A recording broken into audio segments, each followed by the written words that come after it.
My daughter sent me a text message that read simply, "We want to have a peaceful Christmas with our in-laws, so please do not come this year." I stared at the screen and typed back 2 words. "Enjoy yourselves." They did not know that I had just finalized the purchase of the most expensive estate in the state. They did not know I had invited everyone else, including their bosses, to my new villa. When they saw the photos on social media, they broke into my home in a rage. That was the moment I destroyed them completely. If you are watching this video, please like and subscribe to my channel and tell me in the comments where you are listening to my story of justice from. I want to know how far it traveled. I stood in the long checkout line at the toy store holding a limited edition Lego Millennium Falcon that cost $500. It was a ridiculous amount of money for a box of plastic bricks, but my grandson Leo had been talking about it for months. At 7 years old, Leo was the only pure thing left in my life. I pulled out a wad of cash from my worn leather wallet. To the cashier and the impatient people behind me, I looked like just another retiree in a faded coat, counting out his pension. I liked it that way. Invisibility was a power I had cultivated for 5 years since I sold Blackwood Logistics for $120 million. My phone buzzed in my pocket just as the cashier handed me the receipt. It was a text from Brittany, my only daughter. I stepped aside to read it, expecting a time confirmation for Christmas dinner. Instead, I read the words that would sever our relationship forever.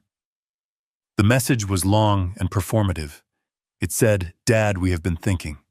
Jason's parents, the Whitmores, are coming this year. They are very particular about atmosphere, and frankly, they prefer a more upscale and private environment. We think it would be best if you stayed home this year. You know how you get uncomfortable around them, and we do not want any awkwardness. We will drop by next week to exchange gifts. Love you." I read the message twice. I did not feel sadness. I felt a cold, hard clarity settle in my chest. It was the same feeling I used to get in the boardroom right before I hostilely took over a competitor. They were ashamed of me.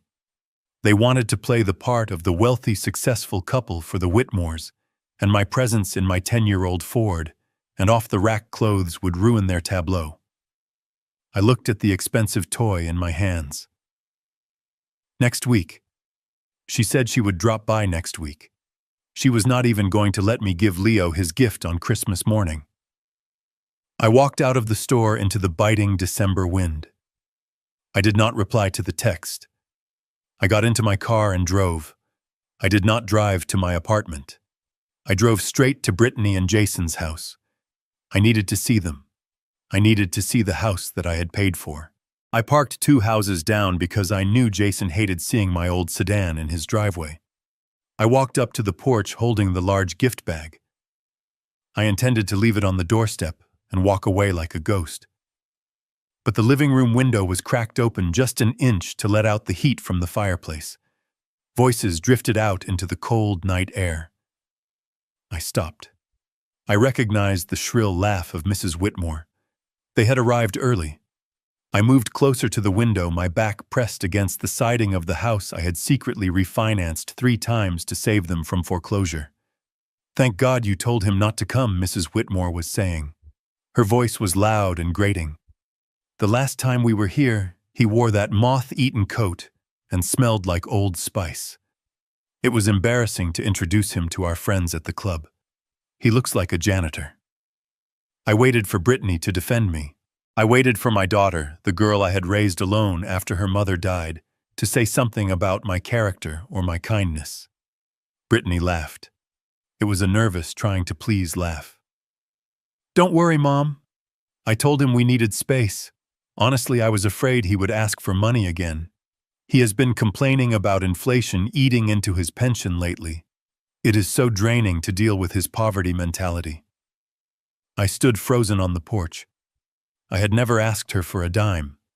In fact, every time she complained about a bill, I would slip an envelope of cash into her purse when she wasn't looking and pretend I had found it or saved it. Then I heard Jason's voice, my son-in-law, the man who drove a BMW I had paid off anonymously last year. He spoke with a mouthful of food. You know, babe, we need to talk about his apartment after the holidays. It is a waste of equity. If we convince him to sell it and move into that state-subsidized nursing home on Elm Street, we could use the proceeds to invest in my company. We could tell him it is for his own safety. He is getting old and senile anyway.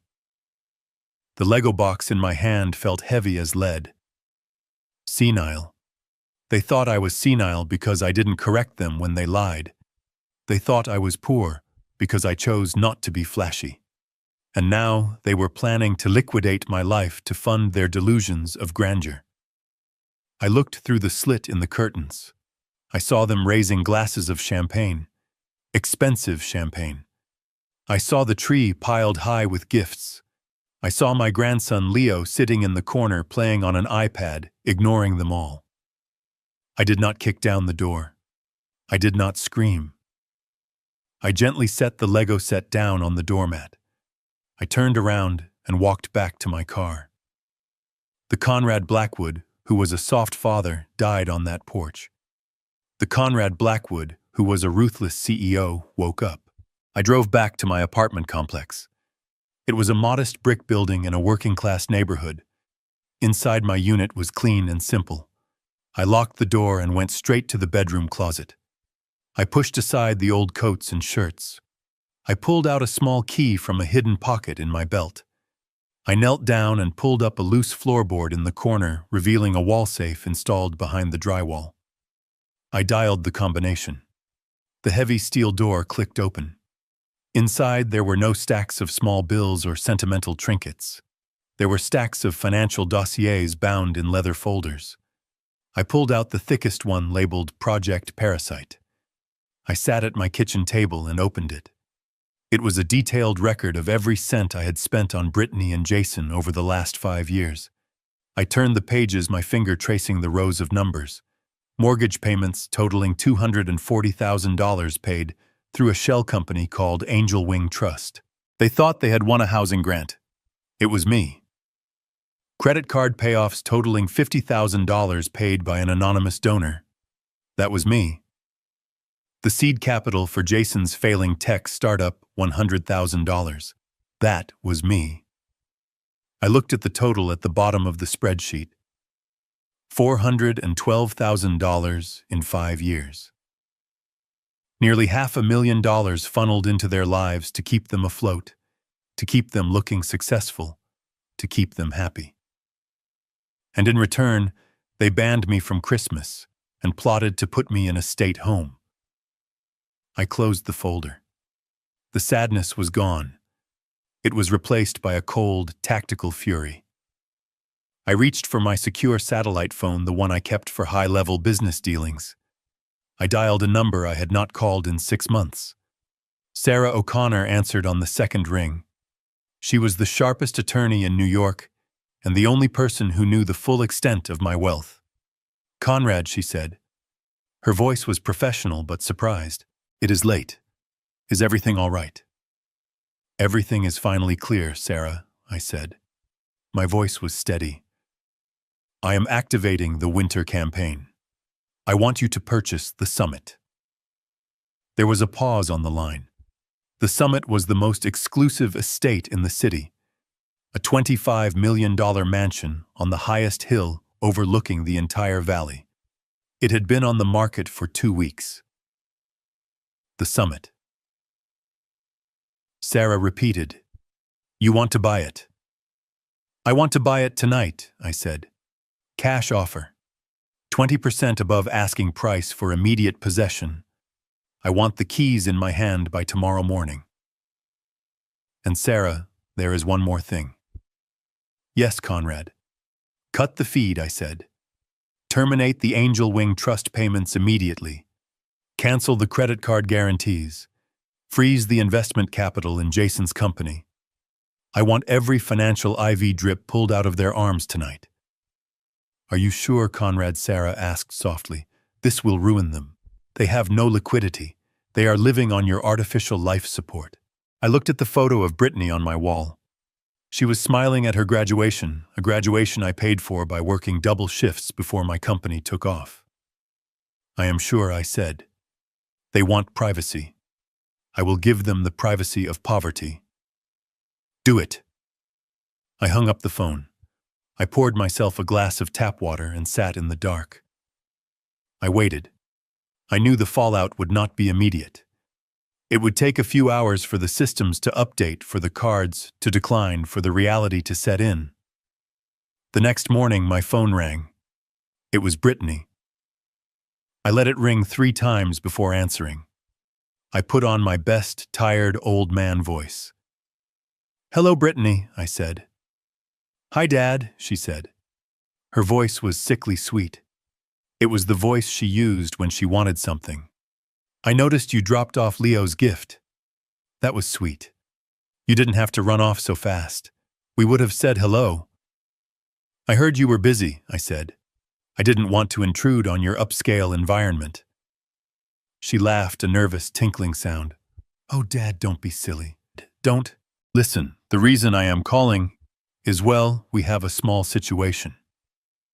Jason went to pick up the catering order for the Christmas Eve party tonight, and there was a glitch with his card. The bank is being so annoying with their fraud protection algorithms during the holidays." I stared at the wall. The cutoff had begun. "That is unfortunate," I said. "Yes, it is," she continued quickly. "So we are a little stuck. The caterer needs payment now to release the food. It is the Whitmore's favorite seafood place. It is about $5,000. I know things are tight for you, but do you think you could maybe dip into your emergency savings just for a few days? Jason will pay you back with interest as soon as the bank sorts out this glitch." $5,000. She was asking me for $5,000 to pay for a party I was explicitly banned from attending. The audacity was breathtaking. She wanted me to finance my own exclusion. I leaned back in my chair.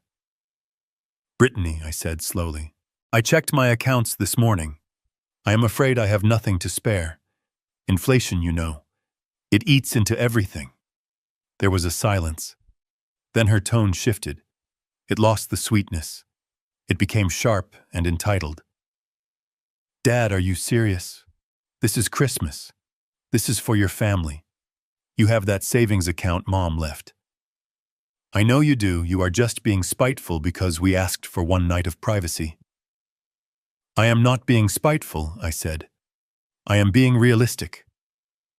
I cannot afford your lifestyle, Brittany. And frankly, I do not think you can either." She exploded. "You are so selfish. You sit in that ugly apartment hoarding money while we try to build a future. You know what? Fine.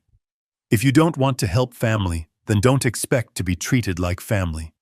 Do not bother coming by next week. You are not seeing Leo until you learn to be less toxic." She hung up. The line went dead.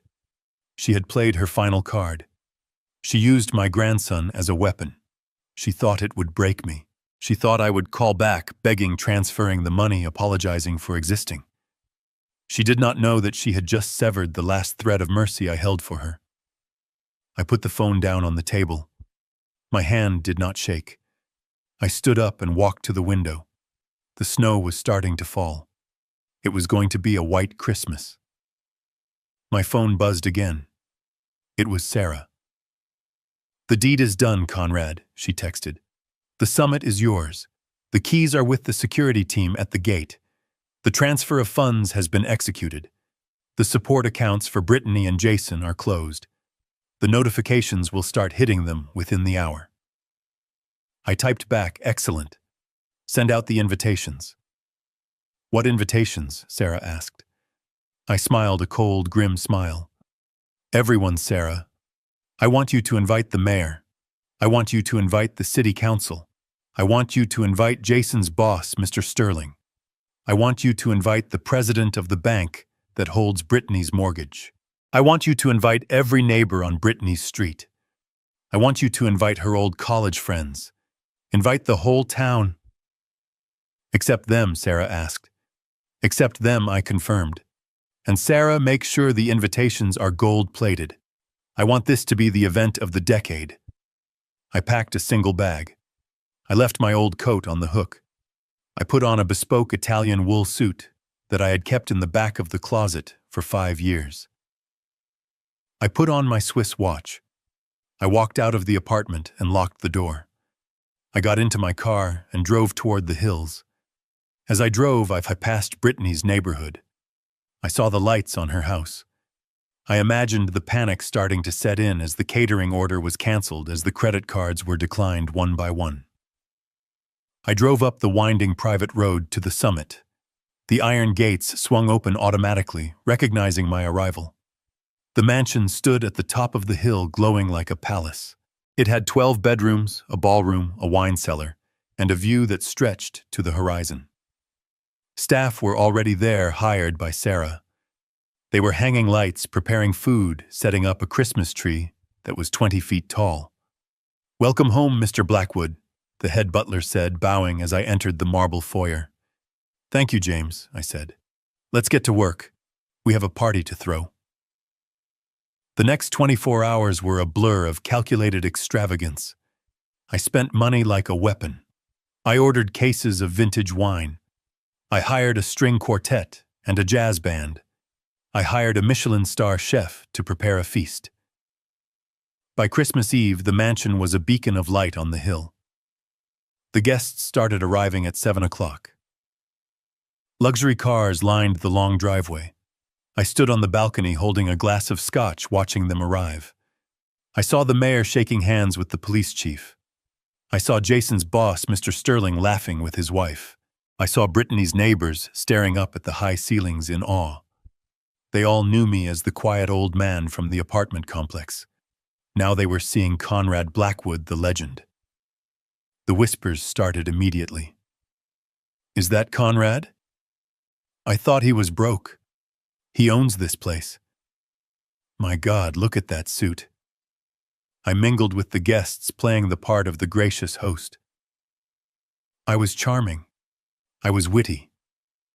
I dropped subtle hints about my past, about the company I sold, about the investments I managed. I watched the realization dawn on their faces. They realized they had underestimated me.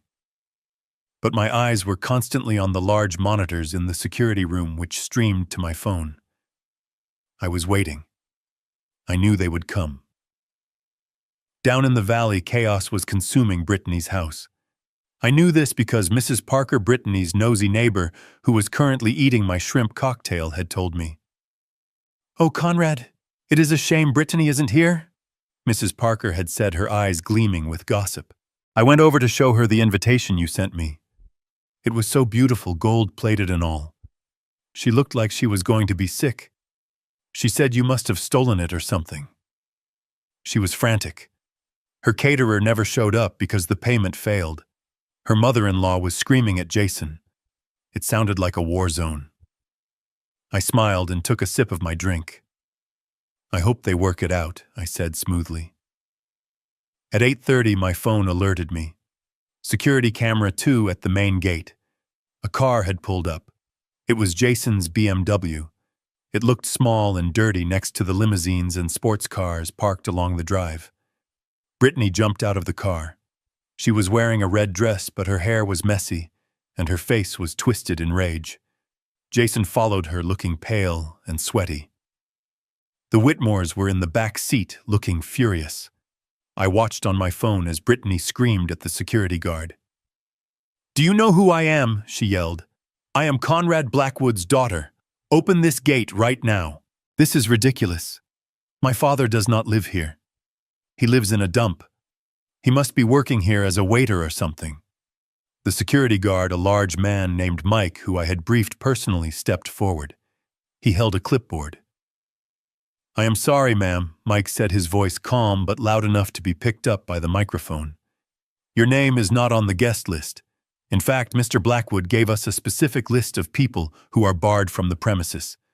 You, Jason Whitmore, and the elder Whitmores are at the top of that list." "You are lying," she shrieked. She tried to push past him. Mike blocked her path. "Ma'am, if you do not leave, I will have to call the police. This is private property." Brittany looked up at the house. She saw the lights. She saw the people on the balcony. She saw the opulence. And then she saw me. I stepped out onto the front terrace directly above the gate. I was illuminated by the outdoor spotlights. I raised my glass to her. She froze. She saw the suit. She saw the confidence. She saw the father she had dismissed as a failure, standing as the king of the hill. "Dad," she screamed. "Dad, let us in. There has been a mistake. The bank cut us off. We have no food. The Whitmores are here. Stop this joke." I did not say a word. I simply turned my back and walked inside. I knew they wouldn't leave. Their pride wouldn't let them. The Whitmores wouldn't let them. They were humiliated, and they were broke. They needed to get in not just for the party, but to reclaim control. I watched the monitor. Jason and Brittany were arguing. Then I saw them move the car to a dark patch of the road. They were going to try to sneak in. They were going to climb the side fence near the service entrance. It was exactly what I had anticipated. I had left that section of the fence unmonitored by guards, but heavily monitored by cameras. Inside the ballroom, the party was in full swing. Jason's boss, Mr. Sterling, approached me. "Conrad." I had no idea, he said, shaking my hand. "Jason never mentioned you were, well, this." I smiled. "Jason doesn't know much about my business dealings, Mr. Sterling. I prefer to keep my family life and my financial life separate. Although I am concerned about Jason. I hear he has been having some liquidity issues." Sterling frowned. "Liquidity issues. That is concerning. He handles significant accounts for us. If he is unstable..." I let the sentence hang. I didn't need to say more. The seed was planted. Suddenly, the side doors to the ballroom burst open. The music stopped. The chatter died down. There they were, Brittany, Jason, and the Whitmores. But they did not look like guests. They looked like intruders. Brittany's dress was torn at the hem from climbing the fence. Jason had mud on his knees. Mrs. Whitmore had lost a shoe. They looked deranged. "Dad," Brittany screamed, pointing a shaking finger at me. Her voice echoed off the high ceilings. Everyone turned to stare. "What is wrong with you?" she yelled, marching into the center of the room. "You invite the whole town, but you ban your own daughter. You hide all this money while we struggle. You let my son, your grandson, go without a Christmas dinner while you feed strangers lobster. You are a monster." She grabbed a glass of wine from a waiter's tray and threw it on the floor. It shattered. Red wine splattered across the white marble floor. The guests gasped. I stood on the grand staircase looking down at them. I did not look angry. I looked disappointed. "Brittany." I said, my voice calm but amplified by the acoustics of the room. "You are not here because you are struggling. You are here because you are greedy." "Liar," she screamed. "We have always been there for you. We visited your dirty apartment. We let you be part of our lives, and you lied to us. You pretended to be poor to test us. That is sick." I signaled to the AV technician I had hired. "I didn't pretend anything, Brittany," I said. "I simply didn't correct your assumptions. And as for struggling, let us look at the truth." The massive LED screen behind me, which had been displaying winter landscapes, suddenly changed. It displayed a spreadsheet. A giant high-definition spreadsheet. It was the Project Parasite file. The room went silent. "These are the mortgage payments for your house," I said, pointing to the screen. $4,000 a month for 5 years. Paid by me. The screen changed. It showed a credit card statement. "This is your credit card bill from last month," I said. $50,000. Mostly designer handbags and spa treatments. Paid by me. The screen changed again. It showed a bank transfer. "This is the $200,000 debt Jason incurred gambling online," I said, looking at Jason.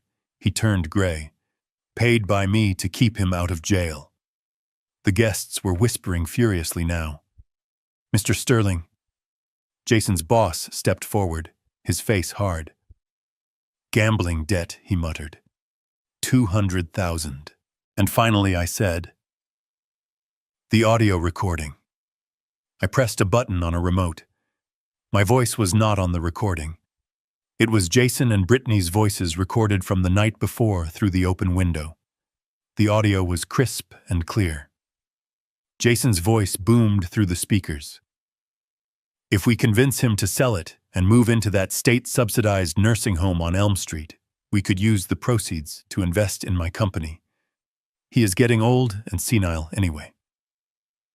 Brittany's voice followed. I was afraid he would ask for money again. It is so draining to deal with his poverty mentality. The recording ended. The silence in the room was absolute.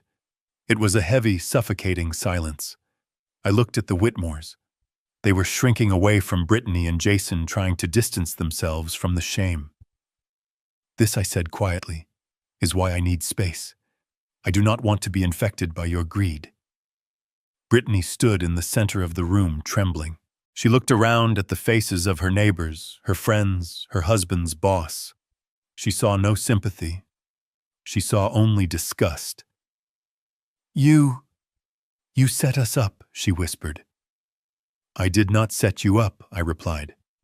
"I just turned on the lights." "Security," I said. Mike and his team moved in.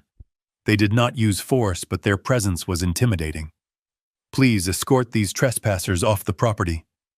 And call the police. Breaking and entering is a crime."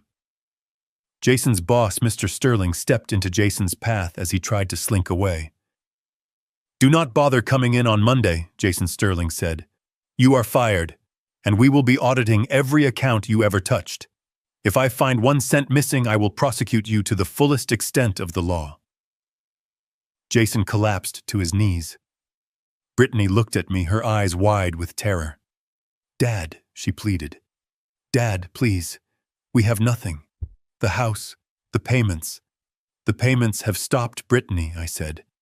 "You wanted to be independent. You wanted privacy.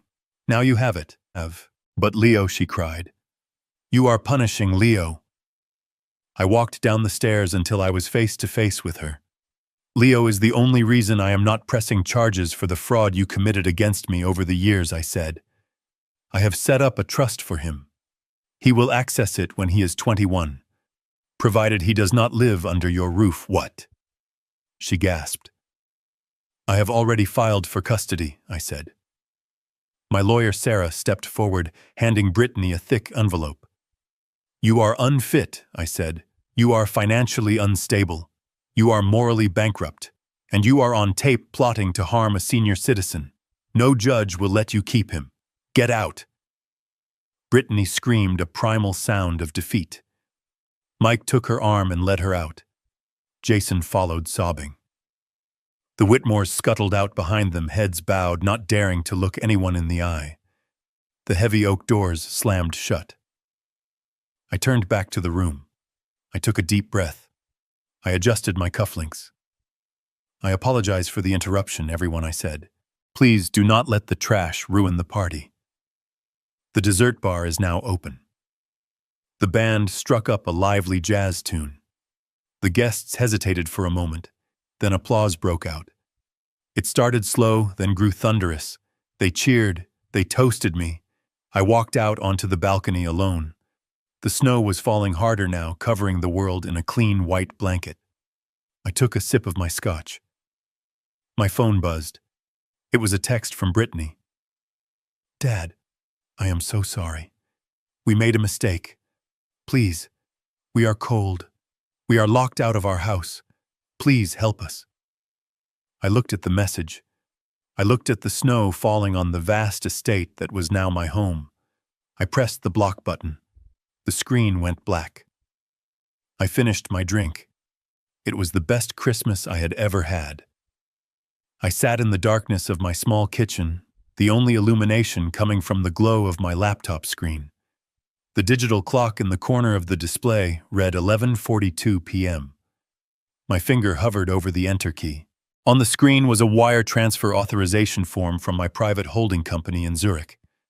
The amount was staggering to the average person, $25 million, but to me it was simply the cost of ammunition. This was not a purchase. It was a declaration of war. I pressed the key. The screen refreshed. Transaction complete. Just like that, the deed to the summit. The estate on the hill that loomed over our town like a castle was mine. The previous owners, a tech mogul and his wife who were divorcing, had been desperate for a cash buyer who could close in 24 hours. They didn't care that the buyer was a shell corporation named Nemesis Holdings. They just wanted the money. And I had plenty of it. I picked up my secure phone. Sarah O'Connor was still on the line, her breathing steady. She was the only person in the world who knew that the old man driving the 2010 Ford Taurus was actually the silent majority shareholder in 3 of the state's largest logistics firms. "The funds have cleared," Sarah said, her voice crisp and professional. "The title is being transferred electronically as we speak. The security codes for the main gate and the smart home system have been sent to your encrypted email. The staff has been retained and briefed. They are expecting Mr. Blackwood, the philanthropist, not Mr. Blackwood, the poor retiree." "Excellent," I replied. "Now for the second part. Execute the kill switch on the support accounts." I could hear the clicking of her keyboard. This was the part that required surgical precision. For 5 years, I had set up an elaborate financial ecosystem to support Brittany and Jason, without them ever knowing it was me. I knew Jason's ego was too fragile to accept money from his father-in-law, and Brittany was too proud to admit she needed it. So I had created the Angel Wing Trust. To them, it was a faceless, charitable organization that had awarded them a housing grant. To me, it was a direct line from my bank account to their mortgage lender. "Done," Sarah said. "The automatic mortgage payment scheduled for the 1st of the month has been canceled. The notification will be sent to their lender in the morning. They will be in default within 10 days. "Keep going," I said, my voice devoid of emotion. "I am accessing the credit card guarantees," Sarah continued. "You co-signed for their Platinum American Express cards through a limited liability company 3 years ago. I am withdrawing the guarantee and freezing the credit lines. The cards are now effectively pieces of plastic." "And the investment?" I asked. This was the big one. Jason believed he was a business genius because a venture capital firm had injected $200,000 into his failing marketing consultancy. He didn't know that the venture capital firm was just me sitting in this kitchen, moving money from one pocket to another to keep him from going bankrupt. "I am pulling the term sheet," Sarah said. There was a pause. "Conrad, the contract allows us to recall the loan immediately if there is a change in the guarantor's status. I am triggering that clause. His business accounts will be frozen until the debt is repaid. He will wake up tomorrow with 0 operating capital." "Good," I said. "Let them feel the cold." I hung up the phone and closed the laptop. I stood up and looked around the apartment. I had lived here for 7 years. It was clean, functional, and modest. It was the perfect camouflage. But looking at it now, I realized it was also a prison I had built for myself. I had stayed small so my daughter wouldn't feel small. I had dimmed my light so Jason wouldn't feel overshadowed. And they had thanked me by treating me like a stain on their perfect life. I went to the bedroom and packed my single suitcase. I took the photo of Brittany off the nightstand. It was from her 5th birthday. She was missing a front tooth and smiling up at me as if I were Superman. I looked at it for a long moment, trying to find that little girl inside the woman who had just banned me from Christmas. I couldn't find her. I placed the photo face down on the empty bed. I walked out of the apartment, leaving the key under the mat. I got into my car. The engine sputtered as it started a noise that usually annoyed me but tonight sounded like a victory cry. I wasn't going back to the apartment. I was ascending. While I drove toward the hills, the financial shockwaves of my phone call with Sarah were beginning to hit their targets. It was a Friday night, the peak of the holiday season. Brittany and Jason were out trying to impress Jason's parents, the Whitmores. I knew exactly where they were because I still had access to the transaction alerts on the credit cards I backed. My phone buzzed on the passenger seat. Transaction declined. Location, the Gilded Oyster. Amount $842. I smiled. They were at the most expensive seafood restaurant in town. I could picture the scene perfectly. Jason puffed up with arrogance, trying to play the big shot for his parents. He would have ordered the seafood tower, the expensive wine, maybe a round of aged cognac. In the restaurant, the waiter would have returned to the table holding the card with 2 fingers, a polite but pitying smile on his face. "I'm sorry, sir," the waiter would say loud enough for the neighboring tables to hear. "The card has been declined." Jason would laugh, a nervous braying sound. "That's impossible," he would say. "I have a $50,000 limit. Try it again. The chip is probably dirty." The waiter would try it again, and again, and then he would lean in and whisper, "Sir, the bank says the account has been frozen by the guarantor. Do you have another form of payment?" Jason didn't have another form of payment. His personal debit card was overdrawn because he had spent his paycheck on a new watch to impress his father. Brittany's cards were all linked to the same frozen guarantee. My phone buzzed again. Transaction declined. Location, the Gilded Oyster. Amount $842. Attempt 3. Panic would be setting in now. Mrs. Whitmore would be sighing, tapping her manicured fingernails on the table. Mr. Whitmore would be checking his watch, wondering why his son, the successful entrepreneur, couldn't pay for dinner. Brittany would be digging through her purse looking for cash she didn't have because she always relied on the cards. Eventually, Mr. Whitmore would have to pay. He would pull out his wallet with a groan, muttering about responsibility and how in his day a man paid his debts. Jason would shrink into his chair, humiliated, his ears burning red. He would check his banking app on his phone, frantically refreshing the screen, seeing the red letters, account frozen, contact guarantor. He wouldn't understand. He didn't know who the guarantor was. He thought it was the venture capital firm. He would be trying to call his business partner, who wouldn't answer, because I had already instructed Sarah to cut all communications.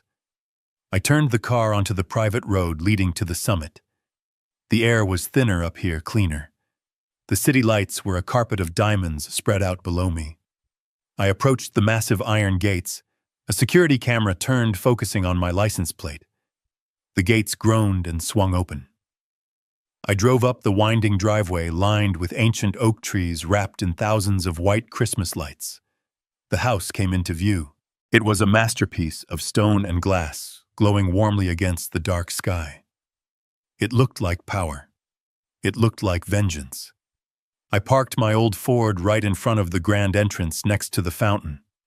A man in a uniform stepped out of the shadows. It was the head of the private security firm Sarah had hired. "Mr. Blackwood," he said, opening my car door. "Welcome home. We have completed the perimeter sweep. The staff is inside preparing the master suite." "Thank you," I said, stepping out onto the gravel. My phone buzzed again.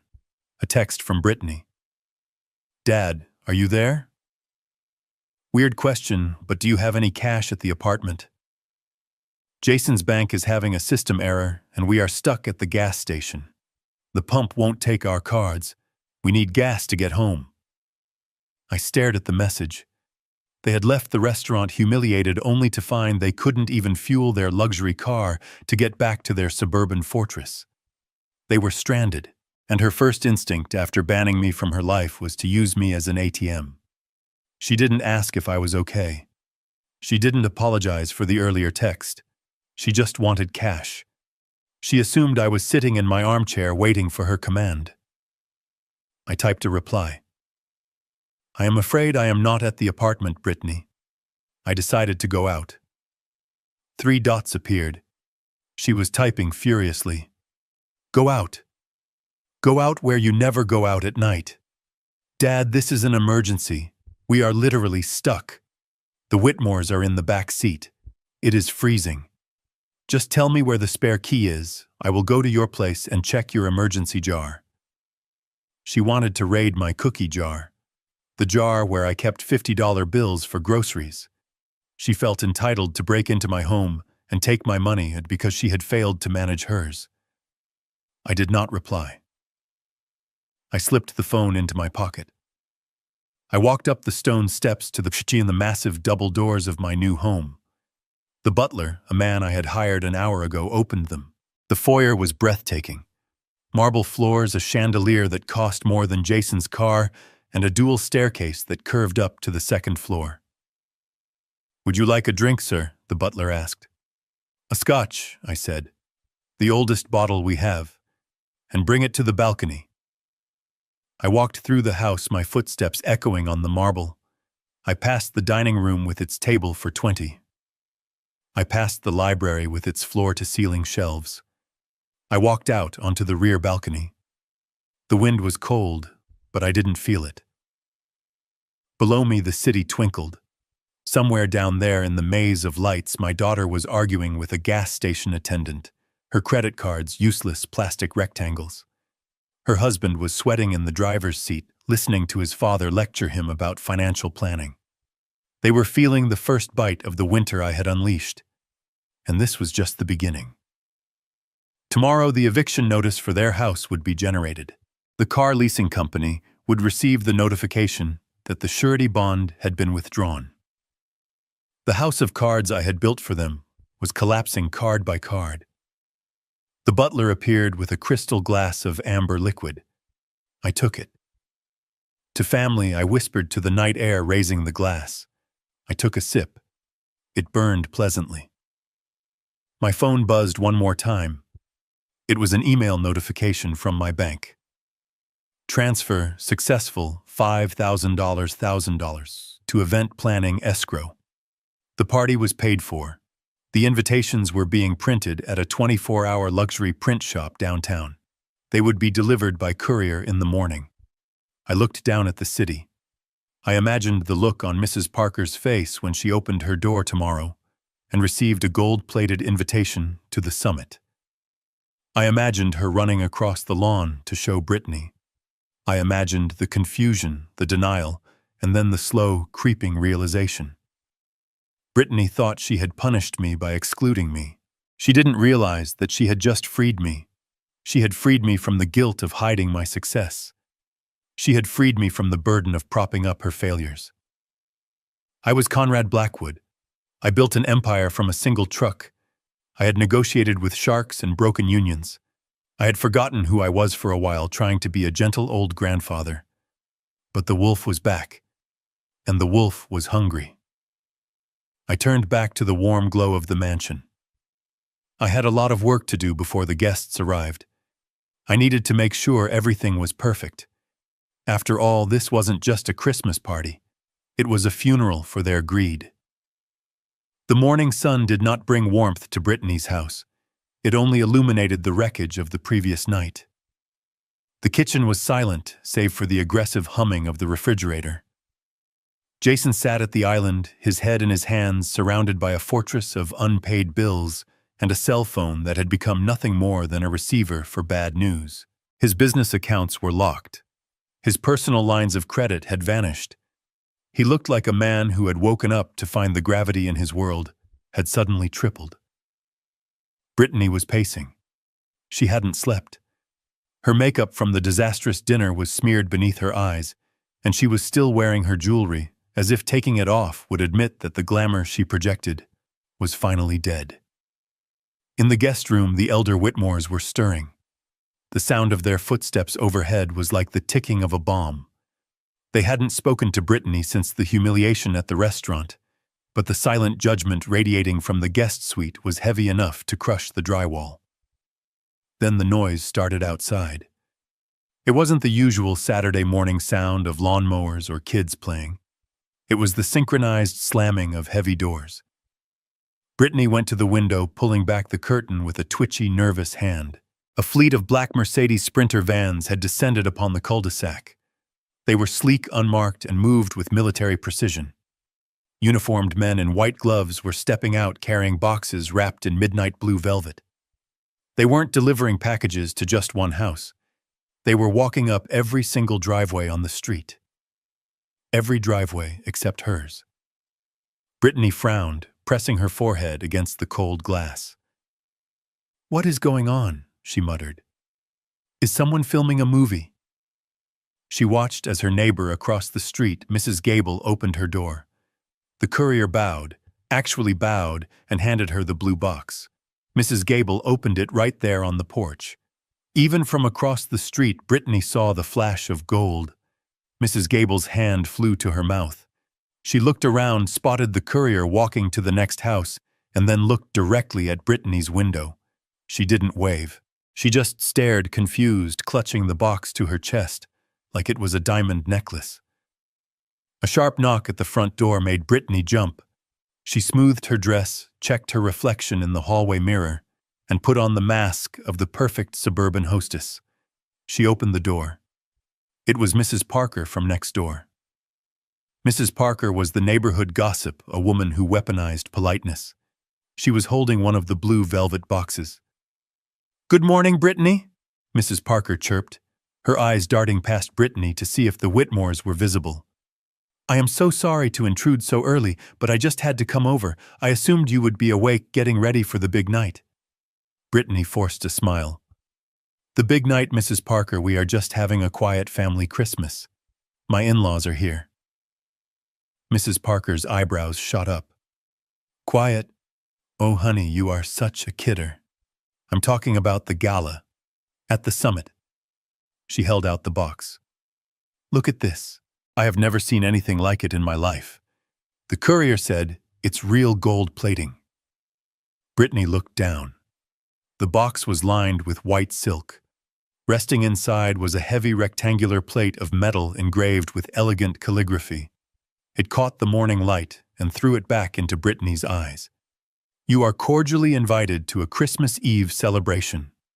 Location, the Summit Estate. Host, Mr. Conrad Blackwood." Brittany stopped breathing. The world tilted on its axis. She read the name again. Conrad Blackwood. Not Dad. Not the old man in the apartment. Conrad Blackwood, formatted like royalty. "My father," she whispered. Her voice sounded thin, foreign. This has to be a mistake. My father lives in the Briarwood complex. He doesn't live at the summit. Nobody lives at the summit. It's been empty for months." Mrs. Parker laughed a sound like breaking glass. "Oh, Brittany, you are so secretive. The whole town is buzzing. Apparently he bought it yesterday. Cash. The mayor tweeted about it an hour ago. He's calling it the return of the Blackwood Empire. I didn't even know your father was that Conrad Blackwood. I thought he was, well, you know, retired." She leaned in closer, her voice dropping to a conspiratorial whisper. "So tell me, what are you wearing? Is it black tie? The invitation says formal opulence, but I wasn't sure if that meant long gowns or cocktail dresses. I assume you have something custom-made." Brittany felt the blood drain from her face. She looked past Mrs. Parker to the street. The couriers were moving efficiently. The Johnsons were getting a box. The Millers were getting a box. Even the cranky old man at the end of the cul-de-sac was holding a gold plate and grinning. Brittany stammered. "I haven't checked the mail yet." "Oh, they aren't mailing them, dear," Mrs. Parker said, her eyes narrowing slightly as she scanned Brittany's empty porch. "They are hand-delivering them to the guest list," and the implication hung in the cold air between them. To the guest list. Just then, Mrs. Whitmore appeared in the hallway behind Brittany. She was wearing a silk robe and a scowl that could curdle milk. "Who is at the door, Brittany?" Mrs. Whitmore demanded. "And why is there a van blocking the driveway? We need to go to the bank and sort out this incompetence with Jason's accounts." Mrs. Parker's eyes widened. "Oh, hello, you must be Jason's mother. I'm Gladys Parker. I was just showing Brittany the invitation. Isn't it marvelous? Your in-law certainly knows how to make a statement. Mrs. Whitmore stepped onto the porch, ignoring the cold. She snatched the heavy gold plate from Mrs. Parker's hands. She read it. Her eyes, usually small and critical, grew round. She ran her thumb over the engraved letters. The Summit. Mrs. Whitmore asked, her voice trembling with a mix of greed and fury. Conrad Blackwood, Brittany's father. The one and only, Mrs. Parker beamed. I honestly didn't think he had it in him. He's always so quiet. But I guess that's how the billionaires do it, right? Stealth wealth. Mrs. Whitmore turned her head slowly to look at Brittany. The look was not one of pride. It was one of pure, unadulterated accusation. Brittany, Mrs. Whitmore said, her voice dangerously low.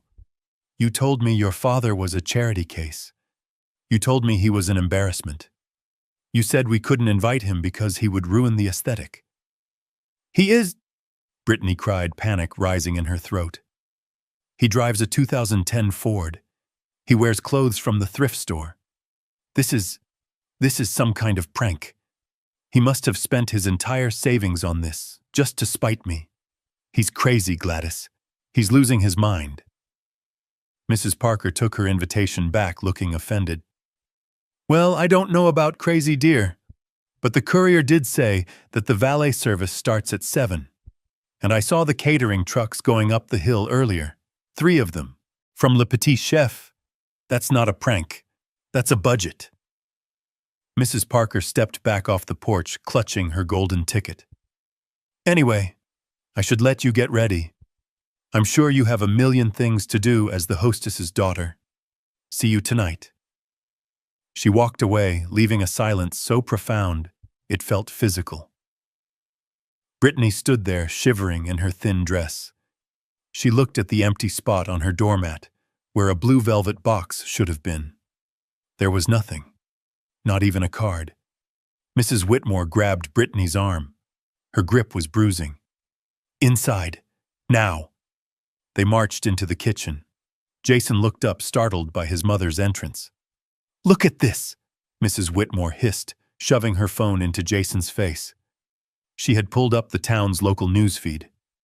Breaking mystery buyer of the Summit revealed as local philanthropist Conrad Blackwood.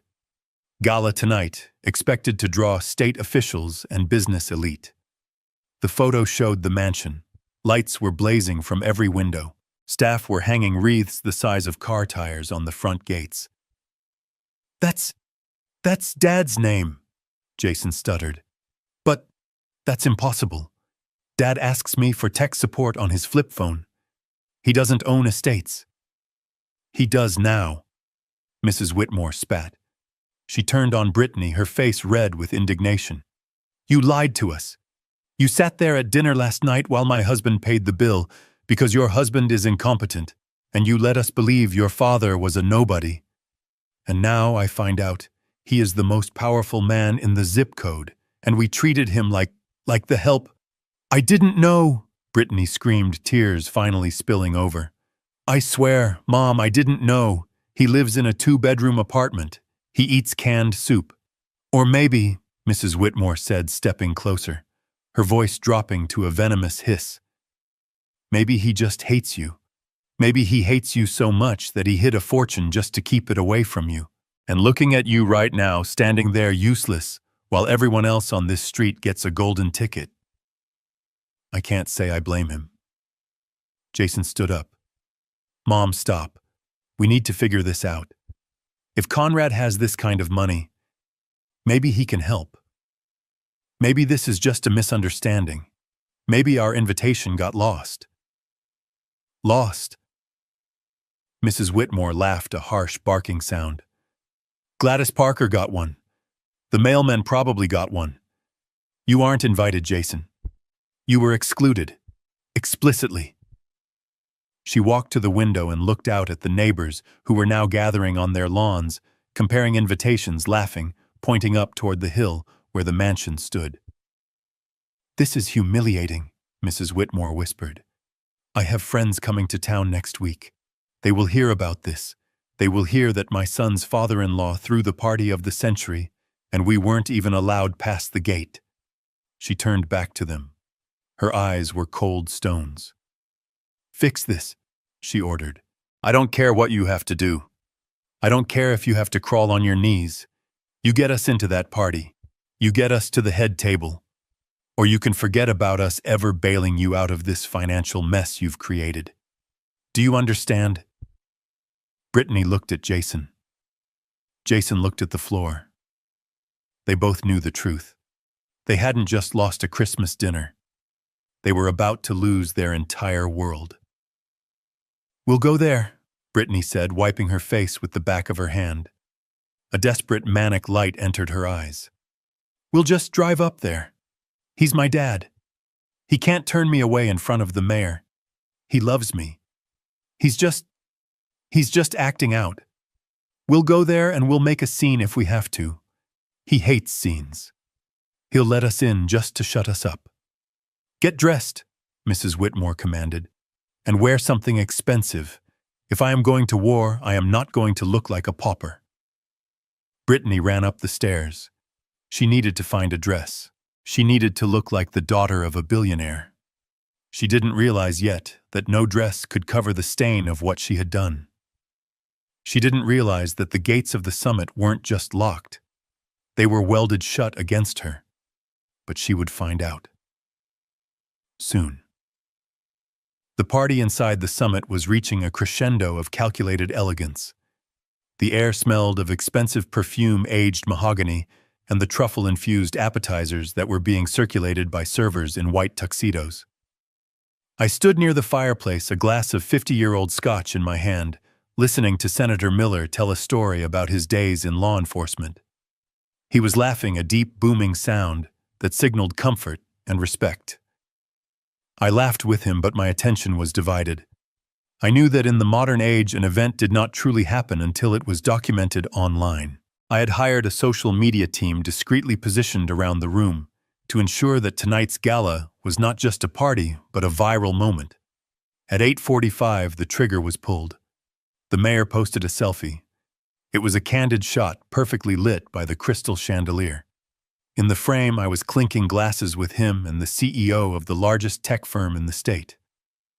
I looked commanding in my bespoke Tom Ford suit, the fabric shimmering under the lights, a far cry from the polyester blends my daughter was used to seeing me wear. The caption was simple, yet devastating. "Honored to celebrate Christmas Eve with the legendary Conrad Blackwood at his breathtaking new estate, The Summit. A true pillar of our community returns to the spotlight." He tagged the location. He tagged me. Within minutes, the post was being shared, liked, and commented on by every social climber and gossip monger in the city. Down in the valley, inside the suffocating gloom of Brittany's living room, the notification sound of a cell phone broke the tense silence. I can reconstruct the scene perfectly because I know them. I know their habits. I know their addictions. Brittany would have been sitting on her beige sofa, doom-scrolling, desperately looking for a distraction from the disaster of her evening. The Whitmores would be pacing nursing glasses of cheap wine, their earlier fury settling into a cold, simmering resentment. Jason would be staring at the floor, terrified of the inevitable audit his boss had threatened. Brittany's thumb would have hovered over the screen. She would have seen the mayor's post. She would have stopped breathing for a second. "Mom," Brittany whispered, her voice trembling. "You need to see this." Mrs. Whitmore, draped in her silk robe like a deposed queen, snatched the phone from Brittany's hand. She stared at the small screen. The blue light illuminated the deepening lines of fury on her face. She swiped left. There were more photos. There was a photo of me showing the senator the wine cellar. A photo of the 20-foot Christmas tree adorned with Swarovski crystals. A video clip of the live jazz band playing on the marble terrace. And in every frame there was the undeniable, overwhelming evidence of extreme wealth. "This is not a rental," Mrs. Whitmore hissed. Her voice started low, a rumble of disbelief. "Look at the art on the walls. That is a Basquiat. I saw it at auction last year. It sold for $4 million. Jason leaned in, squinting at the screen. "That is my boss," he choked out. "That is Mr. Sterling. He is laughing. He is drinking wine with Conrad. He never drinks with employees. He fires employees. Mrs. Whitmore threw the phone onto the sofa cushion. It bounced harmlessly, but the violence of the gesture made everyone flinch. She began to pace her silk robe billowing around her like the cape of a villain. "He lied to us," she screamed. The sound tore through the quiet suburban house. "He played us for fools. He sat there in that diner last month letting me pay for his coffee while he was sitting on millions." Millions. Brittany was shaking her head, tears streaming down her face. "I don't understand. Why? Why would he do this? Why would he hide it from me? I am his daughter. I am his only child. That money, that house, it should be ours. It's my inheritance. He is mocking us." Mrs. Whitmore declared, stopping in the center of the room. She looked at her husband, who was pale and silent. "Harold, do you see what is happening? This isn't just about him being rich. This is about him making us look poor. He invited the whole town. He invited Gladys Parker. He invited the mayor. And he left us here to rot in this middle-class mediocrity." She looked around Brittany's living room with renewed disgust. The furniture she had once complimented now looked cheap to her. The decorations looked tacky. Compared to what she saw on that screen, this house was a hovel, and she was trapped in it. "It is a misunderstanding," Jason said, his voice rising in a desperate attempt to rationalize the nightmare. "It has to be. Maybe he kept it secret for security reasons. Maybe he was testing us, and we failed the test." "Oh God, we failed the test. We did not fail anything," Mrs. Whitmore snapped. She walked over to Jason and grabbed him by the shoulders. "Listen to me. You are a smart boy, Jason. Think. A man like that, a man who plays games like this, he is unstable.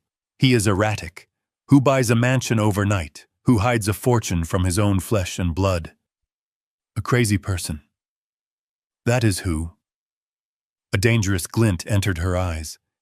She wasn't just angry anymore. She was calculating.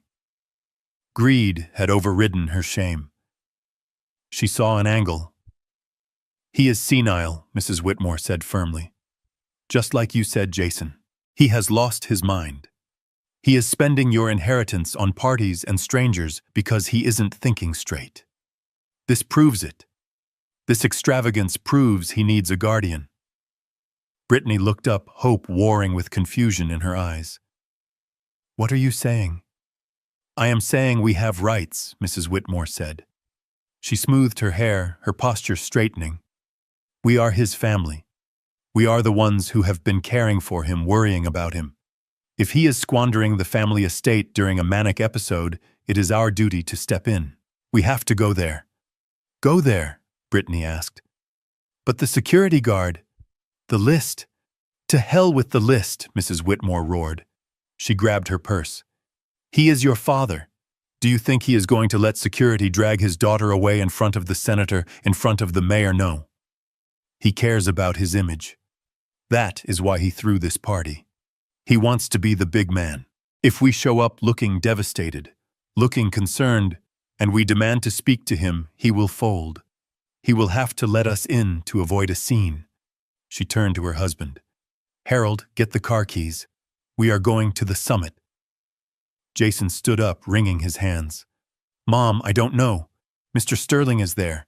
If I show up and cause a scene—" "You are already fired, Jason," Mrs. Whitmore shouted. "You have nothing left to lose. But if we get in there, if we get Conrad alone, we can fix this. We can tell him we were just trying to protect him. We can tell him we were hurt, that he didn't trust us. We can spin this. But we have to be in the room. We cannot win if we are sitting here watching it on Instagram." The logic of the desperate took hold of them. They convinced themselves that I was a confused old man who had been led astray by bad advisors. They convinced themselves that my rejection was a cry for help. They convinced themselves that the $25 million mansion was actually theirs by right of blood and marriage. They moved with a frantic energy now. Brittany ran to the mirror, wiping away her smeared mascara and reapplying lipstick with a trembling hand. She tried to fix her hair, pulling it into a severe bun to look more serious, more responsible. She changed her shoes, swapping her comfortable slippers for sky-high heels that she thought screamed power, but only screamed try hard. Mrs. Whitmore put on her fur coat. It was a vintage piece, slightly moth-eaten at the collar, but in the dark she hoped it would pass for opulence. She put on every piece of jewelry she had traveled with, layering gold chains over pearls in a gaudy display of armor. "We are going to demand an explanation," Mrs. Whitmore rehearsed, talking to herself in the hallway mirror. "We are going to tell him that we are hurt. We are going to tell him that family comes first. And if he tries to kick us out, we will scream. We will scream so loud that the mayor himself will come over to see what is wrong. And then we will tell everyone that Conrad Blackwood abandoned his pregnant daughter." Brittany wasn't pregnant, but in the heat of their delusion, facts had become malleable. They piled into Jason's BMW. The engine whined as he started it. The fuel gauge was hovering on empty, the warning light glowing an angry orange on the dashboard. "We have enough to get up the hill," Jason muttered, tapping the gauge. "We just have to get there. Once we are inside, he will have to give us money. He won't let us run out of gas on his driveway." They backed out of the driveway, tires screeching. As they drove through the neighborhood, they saw the dark houses of their neighbors. Mrs. Parker's house was dark because she was at the party. The Gables' house was dark because they were at the party. It felt like the rapture had happened, and they were the only sinners left behind. This isolation didn't make them reflect on their behavior. It only fueled their rage. They felt victimized. They felt cheated. Mrs. Whitmore sat in the passenger seat, scrolling through the photos on her phone, feeding her anger with every swipe. "Look at that buffet," she muttered. "Lobster tails, caviar. He never bought us dinner, not once. He let us pay for pizza. It is sick. He is a sick, twisted man." "Dad isn't like this," Brittany said from the back seat, her voice small. "He was always so simple." Maybe someone stole his identity. Maybe that isn't even him." "Don't be stupid," Mrs. Whitmore snapped. "It is him. It is the man he really is, the man who thinks he is better than us, the man who laughs at us behind our backs. Well, we will see who is laughing when we crash his little coronation." They turned onto the main road leading out of the suburbs and toward the hills. The summit glowed in the distance, a beacon of golden light against the black sky. It looked impenetrable. It looked divine. To them, it looked like a bank vault that had been left open. They didn't see a home. They saw a solution to every mistake they had ever made. They saw the money that would pay the gambling debts, the mortgage, the car payments. They saw the status that would make their friends jealous again. "Drive faster," Mrs. Whitmore commanded. "Before he gives the toast, I want to walk in there right in the middle of his speech." Jason pressed the accelerator. The car surged forward, climbing the steep incline toward the estate. They were charging into battle with no weapons, no strategy, and no invitation, armed only with the magnificent, blinding arrogance of those who believe the world owes them a living. They didn't know that I was watching them. They didn't know that the GPS tracker I had installed on the BMW for insurance purposes was blinking on my tablet screen. I watched the little dot moving closer and closer to my gates. I took another sip of scotch. "Come on then," I whispered. "Come and get it." I signaled to Mike, my head of security. "They are 5 minutes out," I said. "Prepare the welcome committee. But do not stop them at the outer perimeter. Let them get to the main gate. I want them to see what they are missing before you turn them away." Mike nodded, his face grim. "Understood, sir." I walked back into the party. The warmth hit me, the smell of expensive cologne and joy. I adjusted my tie. I checked my reflection in the glass doors. I didn't look like a victim anymore. I looked like the executioner. The trap was set. The cheese was the lifestyle they so desperately craved, and the snap of the bar was going to be heard all the way to the county line. They were coming to demand justice, but they were about to receive judgment. And unlike the justice they imagined, mine would be swift, public, and absolutely final. I stood on the marble balcony of the second floor, my eyes fixed on the bank of high-definition security monitors that lined the wall of my private study. The party below was a hum of expensive laughter and clinking crystal. But up here, the only sound was the low electronic whir of the surveillance system. I held my glass of scotch not to drink, but to steady my hand against the anticipation. I was like a general watching the enemy march into a valley I had already mined. The black BMW crested the hill. It looked pathetic against the backdrop of the estate. Its engine was whining, straining against the incline, and the fuel warning light must have been screaming.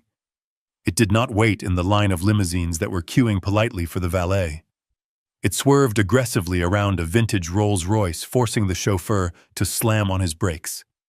I saw the driver of the Rolls throw up a hand in disgust. It was Senator Miller's car.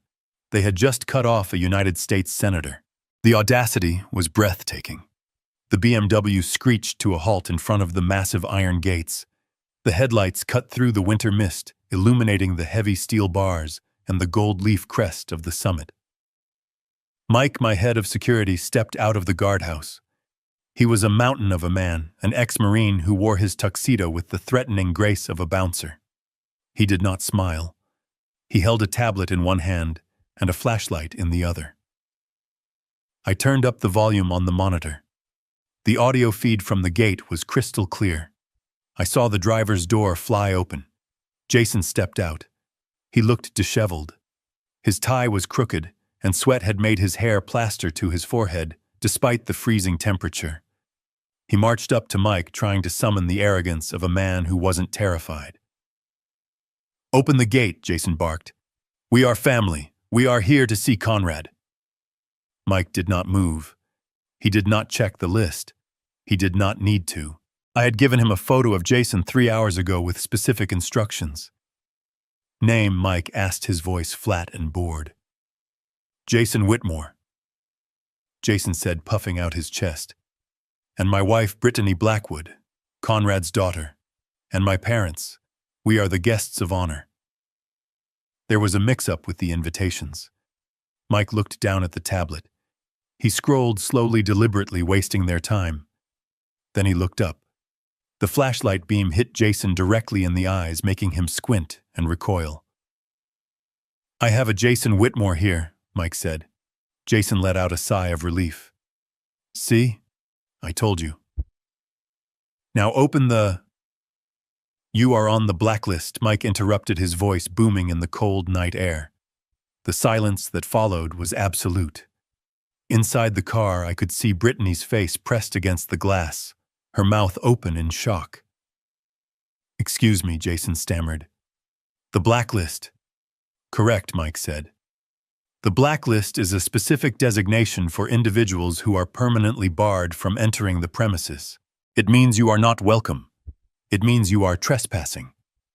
Please reverse your vehicle and leave the property immediately. You are blocking the senator." Brittany exploded out of the passenger seat. She was wearing a silver dress that was too thin for the weather and heels that sank into the gravel. She stormed up to the gate, grabbing the iron bars like a prisoner rattling a cage. "This is insane," she shrieked. Her voice cracked with hysteria.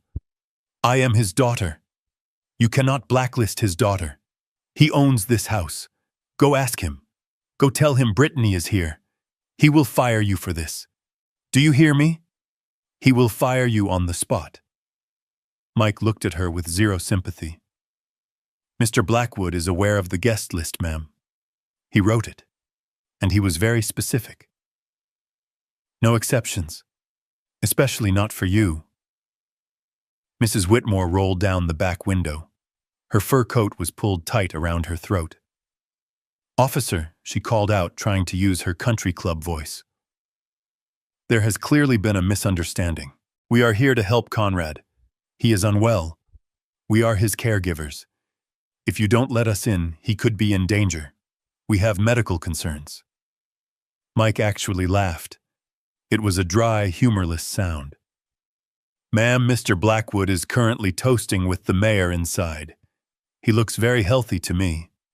Now move the car." It was at that moment that the humiliation went from private to public. The Rolls-Royce behind them honked politely. Jason ignored it, too paralyzed by the rejection. Then another car pulled up behind the Rolls. It was a sleek black Mercedes sedan. The window rolled down. I leaned closer to the monitor. I recognized the profile immediately. It was Mr. Henderson, the president of First City Bank. The man who held the mortgage on Brittany's house. The man whose bank had just frozen their credit cards hours ago. Mr. Henderson stuck his head out. "Is there a problem up there?" he called out. "We are missing the appetizers." Jason turned around. The blood drained from his face so fast he looked like a corpse.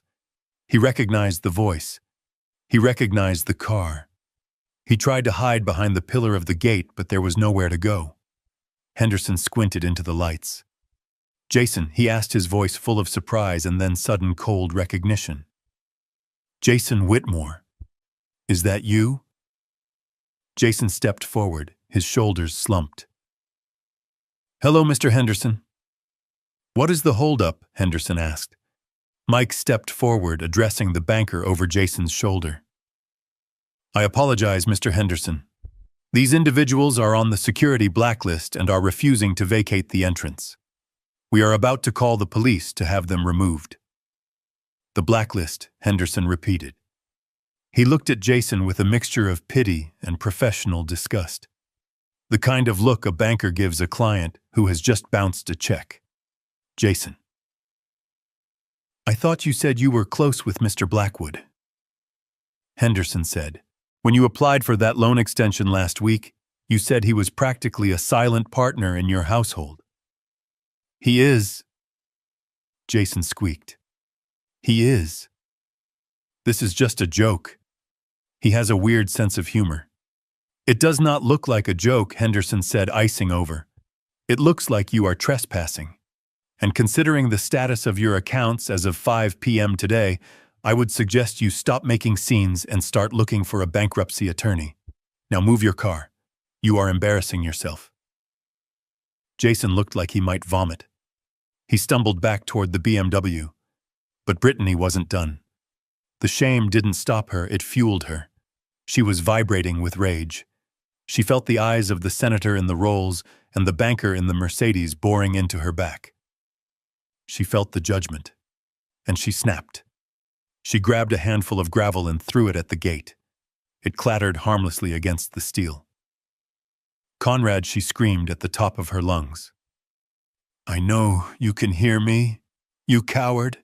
Come out here and face me. You can't do this. You can't lock me out of my inheritance. This is my house too. I grew up with you. I put up with your poverty for years. You owe me this." Mike put a hand on his holster. He didn't draw his weapon, but the message was clear. "Ma'am, step back from the gate. Final warning." Mrs. Whitmore opened her door and stepped out into the mud. She grabbed Brittany's arm and yanked her back. Her face was a mask of fury, not at me, but at the spectacle Brittany was making. "Stop it," she hissed. "You look like a lunatic. Henderson is watching. Get in the car." "We aren't leaving, Brittany," sobbed, fighting her mother-in-law's grip. "We can't leave. We have nowhere to go. The gas tank is empty. We can't get home. We are moving the car," Mrs. Whitmore commanded. "We are moving it out of sight. Get in." Jason practically fell into the driver's seat. He threw the car into reverse, nearly hitting the senator's bumper. He swerved onto the grass shoulder, dragging the undercarriage of his precious BMW over a hidden rock. There was a sickening crunch of metal on stone. Oil began to leak onto the pristine snow, but he didn't stop. He drove 50 yards down the fence line into the darkness, away from the lights and the judgment of the elite. I watched on the external perimeter cameras as the car died. The engine sputtered, coughed, and went silent. They were out of gas. They were stranded in the dark 100 yards from the party of the century in the freezing cold. I took a sip of my scotch. The burn was delightful. They were exactly where they deserved to be, on the outside looking in. But I knew them. I knew their greed was stronger than their pride. They wouldn't just sit there and freeze. They would try to find a way in. They believed they were entitled to the warmth inside. I switched the camera view to the side perimeter. The BMW sat dark and lifeless. The doors opened. 4 figures emerged. They were arguing. I could see Mrs. Whitmore pointing a finger at Jason, then at the house. I could see Brittany wiping her face and gesturing wildly at the fence. They walked toward the stone wall that surrounded the estate. It was 8 feet high, but in this section near the service entrance there was an old oak tree that grew close to the perimeter. I had instructed the landscapers not to trim it. I wanted to leave a temptation. I wanted to see if they would cross the final line. If they drove away, I might have left them with a shred of dignity. But if they climbed that wall, they became criminals. They became invaders. I watched as Jason cupped his hands. He boosted Brittany up. She scrambled onto the wall, her expensive dress snagging on the rough stone. She didn't care. She pulled herself up, panting, desperate. She straddled the wall, looking down into the estate gardens. She saw the lights of the ballroom through the trees. She saw the promised land. Then she helped Mrs. Whitmore. It was a struggle. The older woman had no athletic ability, but greed gave her strength. They hauled each other up, grunting and cursing, slipping on the icy stones. Jason and Mr. Whitmore followed. They dropped down onto the other side, landing in the soft mud of the flower beds. They were in. They looked at each other. They were covered in dirt. Brittany's dress was torn at the knee. Jason's suit was stained. Mrs. Whitmore had lost a shoe in the climb and was limping. They looked like refugees from a disaster, not guests at a gala. But they straightened their clothes. They patted their hair. They convinced themselves that once they walked into the light, once they stood before me, the sheer force of their presence would compel me to welcome them. They thought they could explain away the dirt. They thought they could charm the crowd. They began to walk toward the back of the house, toward the French doors that led to the ballroom. They moved through the shadows like rats scurrying toward a pantry. I turned away from the monitors. I had seen enough. The trap was sprung. The vermin were inside the walls. I walked out of the study and headed for the ballroom. The jazz band was playing a slow number. The guests were mingling, oblivious to the invasion force approaching from the garden. I signaled to the AV technician. "Get the presentation ready," I said. "They will be here in 2 minutes." He nodded and tapped his keyboard. The giant screen behind the stage went black, waiting for my signal. I walked to the center of the room. I took the microphone from the stand. The music faded. The guests turned to look at me. "Ladies and gentlemen," I said, my voice warm and welcoming. "I hope you are enjoying the evening. Before we cut the cake, I have a special surprise, a family reunion of sorts." As if on cue, the handle of the French doors rattled. Then they burst open. A blast of freezing wind swept into the room, carrying with it 4 dirty, desperate figures. The crowd gasped. The silence that fell over the room was heavy and immediate. Brittany stood there, blinking in the bright light. She saw me standing on the stage, microphone in hand. She saw the hundreds of faces staring at her in shock. She didn't retreat. She advanced. She marched right into the center of the dance floor, trailing mud on the Italian marble. "Dad!" she screamed, her voice raw and broken. Here we go, I thought. Showtime. The sudden intrusion of freezing wind was the first thing the guests noticed, as the French doors slammed against the interior walls with a violence that rattled the crystal in the chandeliers. The temperature in the ballroom dropped 10 degrees in a second, but the chill that swept through the crowd had nothing to do with the winter air. It was the social frost of absolute horror. I stood on the raised platform, the microphone loose in my hand, and watched them enter. It was a sight that defied the logic of the setting. This was a room of tuxedos and silk gowns, of champagne and caviar. And marching into the center of it, was a group of people who looked like they had just clawed their way out of a swamp. Brittany led the charge. My daughter. The girl who had demanded a peaceful Christmas away from my embarrassing poverty. She looked deranged. Her silver dress, once a symbol of her vanity, was now ripped up the side, exposing a bruised thigh. Mud caked her expensive heels and smeared her legs like war paint. Her hair had come loose from its severe bun, hanging in wet rat tails around a face distorted by a level of rage I had never seen in a human being. Behind her, Jason stumbled. He was a portrait of ruin. His suit jacket was torn at the shoulder, presumably from the oak tree, and there was a streak of black grease across his forehead. He wasn't looking at me. He was looking at the floor, praying for a sinkhole to open up and swallow him whole. He knew who was in this room. He knew his career was standing 10 feet away, holding a shrimp puff. The elder Whitmores brought up the rear.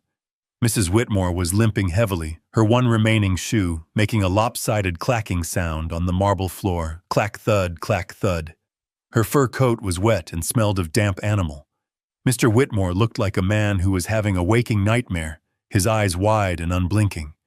They brought the smell of the wet earth and desperation into my sanctuary. They tracked black mud onto the pristine white Italian marble, leaving a trail of filth that marked their path from the garden to the dance floor. It was a physical manifestation of what they had done to my life for years. They were staining everything they touched. The silence in the room was total. The jazz band had stopped mid-note. The conversations died. 300 of the state's most influential people turned as one body to stare at the intruders. They didn't look scared. They looked offended. They looked at Brittany and her clan with the same expression one reserves for a cockroach scuttling across a wedding cake. Brittany didn't notice the disgust. In her mind, she was the heroine of this tragedy. She was the wronged princess storming the castle to reclaim her birthright. She mistook the silence for reverence. She thought they were waiting for her to speak. She marched right up to the edge of the stage. Her chest was heaving. Her eyes were locked on me. She didn't see her father. She saw a bank vault that had dared to lock her out. "You!" she hissed, pointing a shaking finger at me. Her voice was raw, scratching against the silence. "You fraud! You liar!" I looked down at her. I didn't move. I didn't flinch. I stood with my hands clasped behind my back, looking every inch the master of the estate. The contrast between us was stark. I was clean, calm, and composed. She was dirty, hysterical, and unraveling. "Brittany," I said, my voice low and even, amplified slightly by the sound system. "You are interrupting." "Interrupting," she shrieked. Her voice cracked, scaling up to a register that made people wince. "I am interrupting.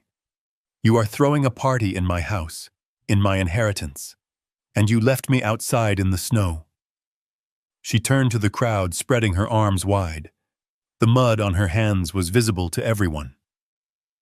"Do you see him?" she screamed, addressing the mayor and the senator. "Do you see this man you are toasting? He is a fake. He is a monster. He abandoned his own family. He abandoned his grandson on Christmas Eve." A ripple of murmurs went through the crowd. The mention of a child always struck a nerve. Brittany heard it and latched onto it. She saw an opening. She played the mother card. "My son is hungry," she yelled, tears cutting tracks through the dirt on her face. "My little Leo is sitting at home right now, cold and hungry, because this man, my own father, who decided to play games with our lives. He cut us off. He stole our money. He is hoarding millions while we starve." It was a magnificent lie.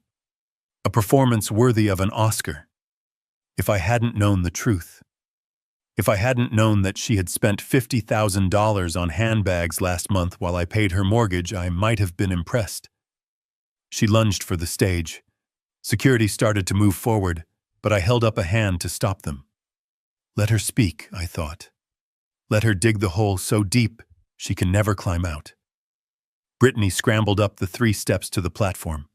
She grabbed the microphone stand. I stepped back, allowing her the space.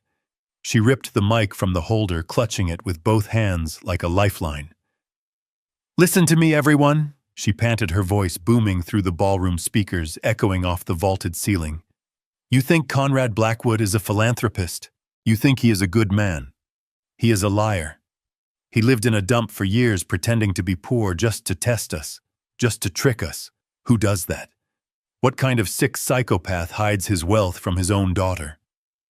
She pointed at Jason, who was trying to hide behind a potted palm tree. "My husband works himself to death," she lied effortlessly. "He works day and night to support us. And my father watches us struggle. He watches us drown in debt, and he laughs. He buys mansions and throws parties for strangers while his family suffers." Jason let out a small whimper as the gaze of the room shifted to him. He saw Mr. Sterling, his boss, standing near the bar. Sterling wasn't looking at Brittany. He was looking at Jason with eyes that were cold and dead. Jason tried to mouth the word sorry, but no sound came out. Brittany turned back to me. She was energized now, feeding off the adrenaline of the confrontation. And now she said, her voice dropping to a conspiratorial whisper that filled the room. "Now he thinks he can just replace us. He thinks he can buy new friends. But you all need to know who he really is. He is a man who hates his own blood. He is a man who would rather see his daughter beg than share a single crumb of his fortune." She looked at Mrs. Whitmore, who was nodding vigorously from the floor, urging her on. "We came here to help him." Brittany continued, improvising wildly. "We found out he was having a mental breakdown, spending money recklessly. We came to save him from himself, and he locked the gates on us. He treated us like criminals.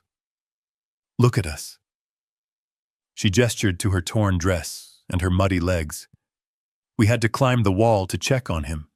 We had to crawl through the mud to make sure he was safe. That is how much we love him, and this is how he repays us, by humiliating us." She stopped, breathing hard, waiting for the applause, waiting for the crowd to rush the stage and carry her off on their shoulders. She waited for the senator to demand my arrest. She waited for the world to turn on Conrad Blackwood. But nobody moved. Nobody clapped. The silence stretched thin and tight. Then a single sound broke it. It was the sound of ice clinking in a glass as someone took a drink. Brittany looked around, confused. Why weren't they cheering? Why were they looking at her like she was a stain on the carpet? She didn't understand. She didn't understand that these people weren't just rich. They were perceptive. They could smell the entitlement on her. They could see the discrepancy between her story and her manicured nails, her expensive jewelry, and the sheer arrogance of her invasion. They didn't see a victim. They saw a predator who had been caught. I stepped forward. I moved slowly, deliberately, entering her personal space. I reached out and gently took the microphone from her hands. She was so stunned by the lack of reaction that she let it go without a fight. I looked at her. Really looked at her. I looked for the daughter I used to read bedtime stories to. I looked for the young woman I had walked down the aisle. I saw nothing. I saw a stranger. A stranger consumed by a hunger that could never be sated. "Thank you, Brittany," I said, my voice calm, soothing, almost fatherly. "Thank you for that passionate performance." I turned to the crowd. "My daughter raises some interesting points," I said, addressing the room. "She claims she is struggling. She claims I have abandoned her. She claims her husband is a martyr of industry." I paused, letting the words sink in. "She claims she had to climb a wall to check on my safety. It is a very moving story. It is the kind of story that breaks a father's heart." I looked back at Brittany. She was smiling smugly, thinking I was capitulating, thinking I was about to apologize and write her a check to save face. However, I continued, my voice hardening just a fraction, turning from father to judge. "There is a fundamental rule in business and in life. Trust, but verify." Brittany's smile faltered.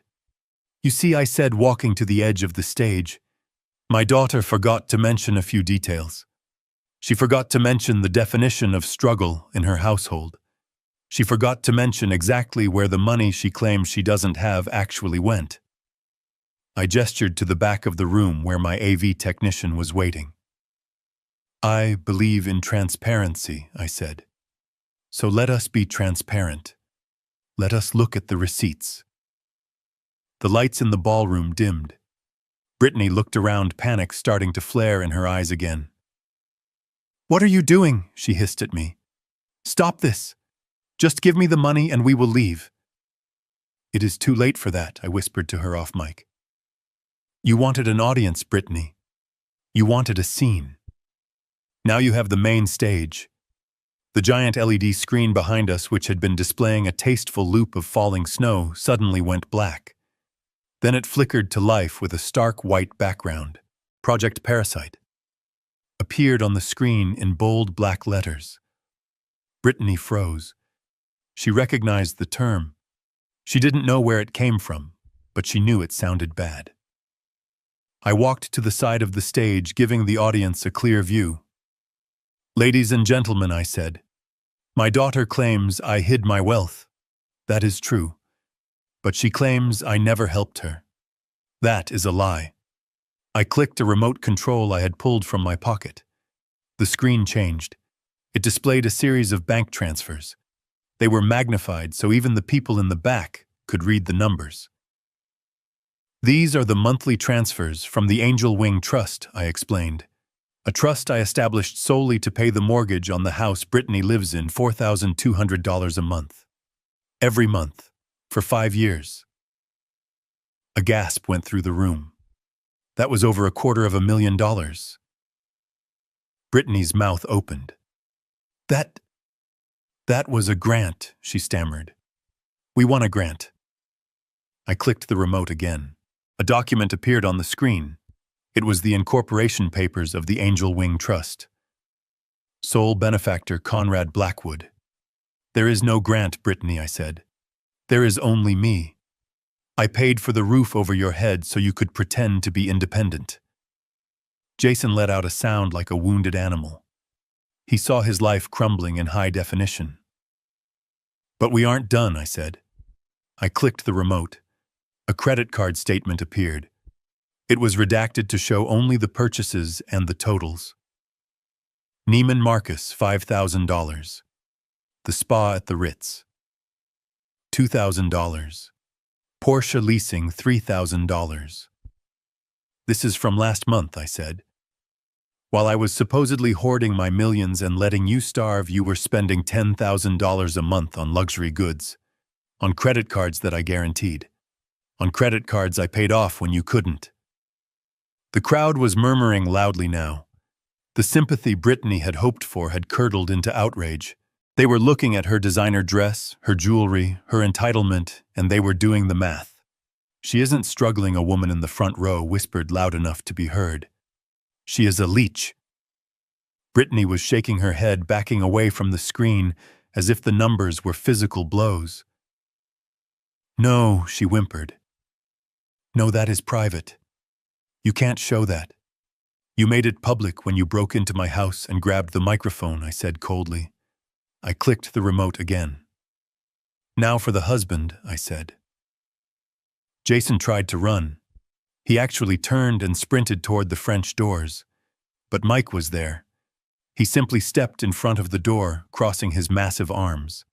Jason bounced off him and fell onto the muddy floor. The screen showed a series of wire transfers. International transfers. Online Casino Cayman Islands, $50,000.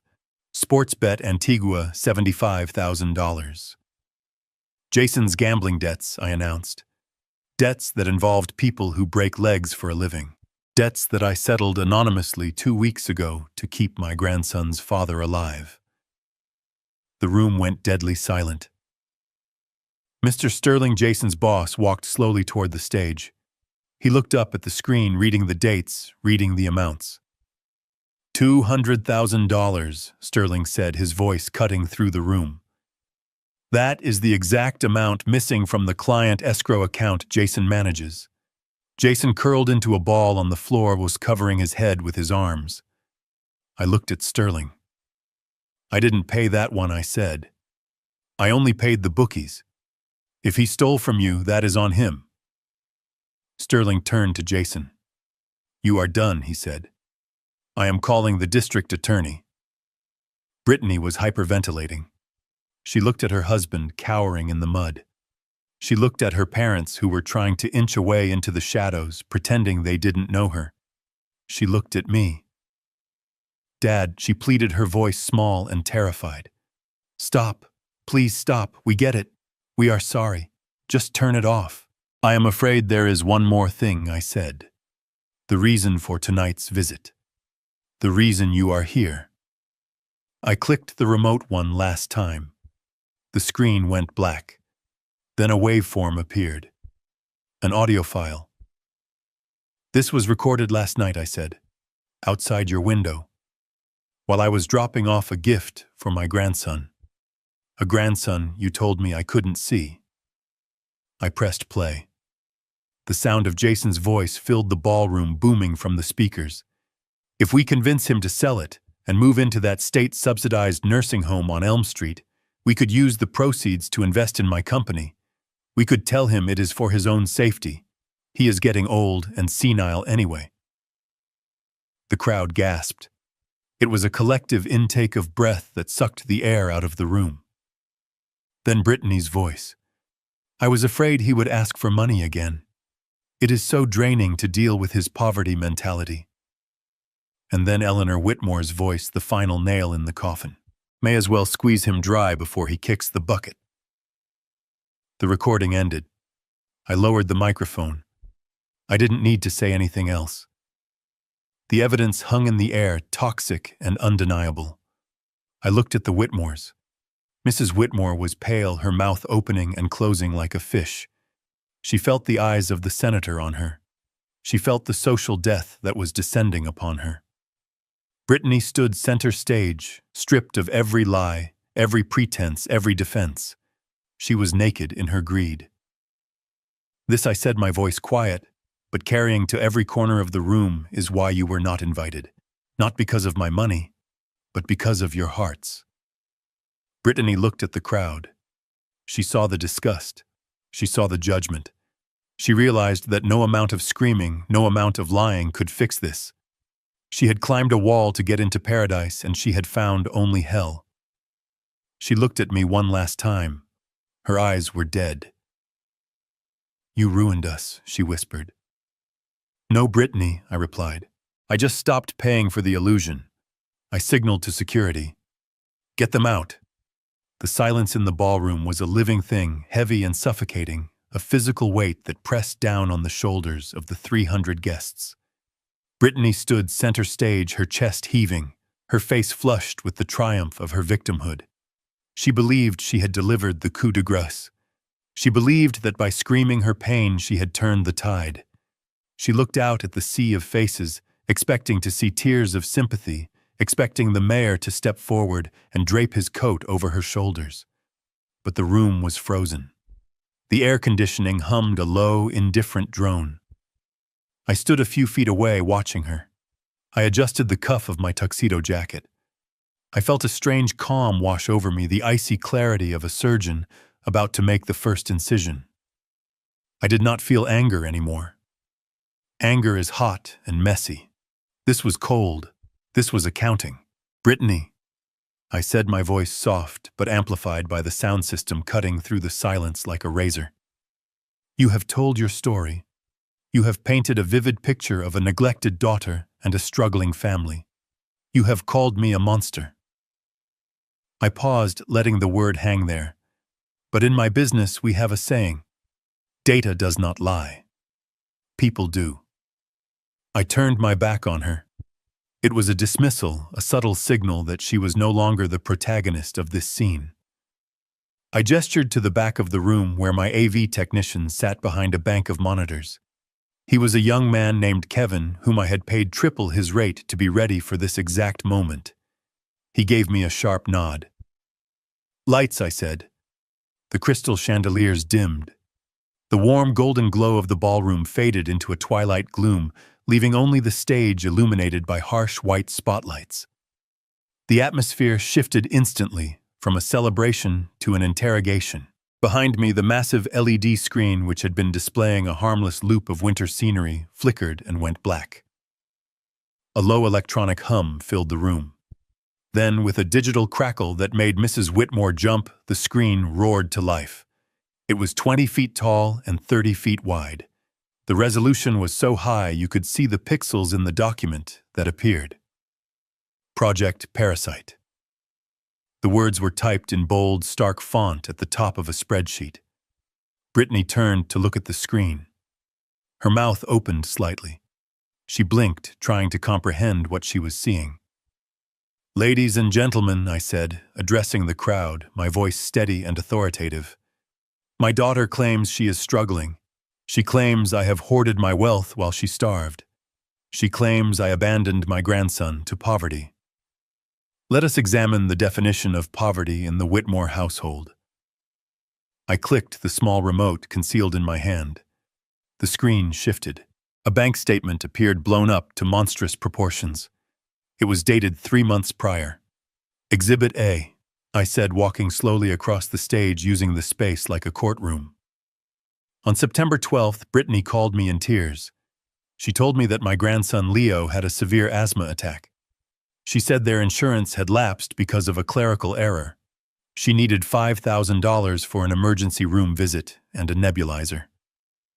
A ripple of sympathy went through the crowd. A sick child was a universal trigger. "I sent the money immediately," I continued. "Cash transfer. No questions asked. Because that is what a father does." I clicked the remote. The bank statement vanished, replaced by a credit card receipt. It was time-stamped September 13th, the day after the transfer. But Leo did not go to the hospital. I said, my voice dropping an octave. The receipt on the screen was from the Chanel boutique on Fifth Avenue. The total was $4,850. Item description: classic flap bag, lambskin black. The gasps from the audience were audible. Mrs. Parker, the neighbor, covered her mouth with her hand. Brittany froze. She looked at the screen, then at her purse, which was currently resting on a chair near the entrance. It was that bag. I zoomed in on the date. While I was pacing my apartment, worrying about my grandson's ability to breathe, I said, my voice hardening, my daughter was buying a handbag. She used the money for his medicine to accessorize. Liar, Brittany shrieked, trying to lunge for the screen as if she could physically tear the image down. "That is fake. You forged that." I didn't even look at her. I clicked the remote again. "Exhibit B," I announced. A new document appeared. It was an invoice from a mechanic. October 4th, Jason called me. He was frantic. He said the transmission on their only family car had failed. He said he couldn't get to work. He said he was at risk of losing his job if he couldn't commute. He asked for $3,000. I looked at Jason. He was still on the floor, so near the door, held in check by Mike's imposing presence. He was shaking his head, pleading silently with his eyes. "I sent the check," I said. "I drove it over myself." I put it in his hand. Click. A new image appeared. It wasn't a receipt this time. It was a photograph. It was taken from a social media account that had been set to private, but nothing is private when you hire the best forensic investigators in the state. The photo showed Jason and Brittany sitting in VIP seats at a professional football game. They were holding beers. They were laughing. The date stamp was October 5th. Ticket price per seat, $1,500, I read from the screen. Total cost, $3,000. I turned to the crowd. "The car was never broken," I said. "They drove it to the stadium. I paid for their date night while I ate canned soup for a week to make up the deficit in my budget." The room was turning. The room was... I could feel it. The shock was being replaced by a cold, hard anger. These people, the senator, the banker, the mayor, they understood money. They respected money. but they despised waste and they loathed fraud. Mrs. Whitmore let out a low moan. She was clutching her pearls, her eyes darting around the room looking for an exit, but there was no way out that didn't involve walking through a gauntlet of judgment. "But we are just getting started," I said. I walked to the center of the stage. My daughter claims her husband is a martyr, a man who works himself to the bone. Let us look at Jason's work ethic. I clicked the remote. The screen turned red. A complex web of wire transfers appeared. "Jason Whitmore creates marketing campaigns for Sterling Industries," I said, gesturing to Mr. Sterling, who was standing in the front row, his face a mask of stone. Or at least he is supposed to. I pointed to a highlighted column. "Over the last 6 months, Jason has diverted client funds into a personal offshore account in the Cayman Islands. He labeled them consulting fees." Sterling stepped forward, his eyes glued to the screen. He was reading the account numbers. He recognized them. $50,000 in July, I read. $75,000 in August. $100,000 in September. Jason screamed.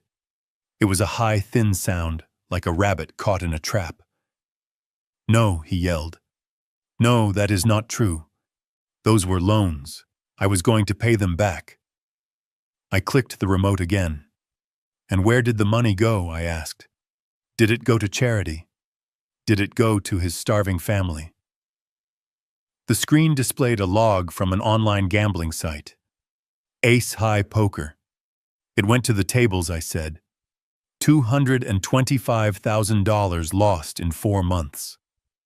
The crowd recoiled. This was not just family drama anymore. This was a felony. I turned to Mr. Sterling. "I found this 2 weeks ago," I said to him. I covered it. I transferred the money from my private holdings to replenish the escrow account before the audit. I did it to save my daughter from the shame of having a husband in prison. Sterling looked at me, then at Jason. "You paid it?" he asked, his voice rough. "I did," I said, "but I am done paying." Sterling turned to Jason. His face was purple with rage. "You stole from me," he roared. "You stole from my clients, and you stood here drinking my wine." Jason collapsed. He didn't just fall, he disintegrated. He curled into a fetal ball on the marble floor, sobbing into the mud he had tracked in. Brittany was shaking her head back and forth, a metronome of denial. "Dad, stop," she whispered. "You are ruining us. Everyone is watching." "I want them to watch," I said, my voice rising, thundering through the hall. "I want them to see exactly what you are. You aren't victims, Brittany. You are predators. You feed on the goodwill of others. You consume everything, and you produce nothing but lies." I clicked the remote one last time. The screen went black. The room was plunged into a heavy, anticipatory darkness. "There is one final piece of evidence," I said. A waveform appeared on the screen, a simple green line representing an audio file. "Last night," I continued, my voice dropping to a whisper that forced everyone to lean in, "I went to your house. I brought a Lego set for Leo. I stood on your porch, and I heard you." Brittany's eyes went wide. She remembered. She remembered the conversation. She remembered the laughter. "No," she mouthed. "Please." I pressed play. The audio was crystal clear, enhanced by digital processing. Jason's voice boomed through the ballroom, confident and cruel. "If we convince him to sell it and move into that state-subsidized nursing home on Elm Street, we could use the proceeds to invest in my company."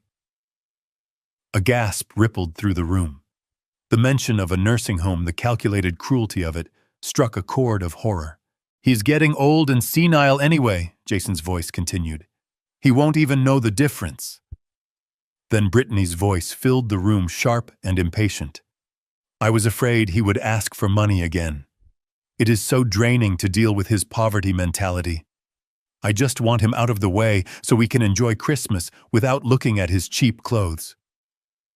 I watched the faces of the guests. I saw Mrs. Parker turn away in disgust. I saw the mayor shake his head slowly. I saw the total evaporation of any remaining social capital Brittany had ever possessed. But the recording wasn't done. Mrs. Whitmore's voice cut through the air, shrill and greedy. Well, he can't live forever. May as well squeeze the lemon dry before he kicks the bucket. We deserve that money for putting up with him. The recording ended. The green line went flat. The silence that followed was violent. It was the silence of a courtroom after a death sentence has been read. Mrs. Whitmore stood frozen near the door. Her fur coat suddenly looked like a molting animal skin. She felt the eyes of 300 people dissecting her, stripping away her pretensions, leaving her naked in her malice. She tried to speak, to offer a defense, but no sound came out. Brittany stood alone in the center of the floor. She looked at the screen, then at me. She realized that there was no spin for this. There was no lie that could cover the naked ugliness of her own voice plotting against her father. She looked at Jason, who was still sobbing on the floor. She looked at her parents, who were inching away from her, trying to dissociate themselves from the disaster. She was completely alone. I walked down the stairs. The crowd parted for me, creating a wide path to where my daughter stood. I stopped 3 feet from her. I could smell the sweat of her fear. You wanted space, Brittany, I said, my voice calm but carrying the weight of a final judgment. You wanted a peaceful Christmas without me. She looked up at me, tears streaming down her face, ruining her makeup, making her look like a tragic clown. Dad, she whispered. I didn't mean it.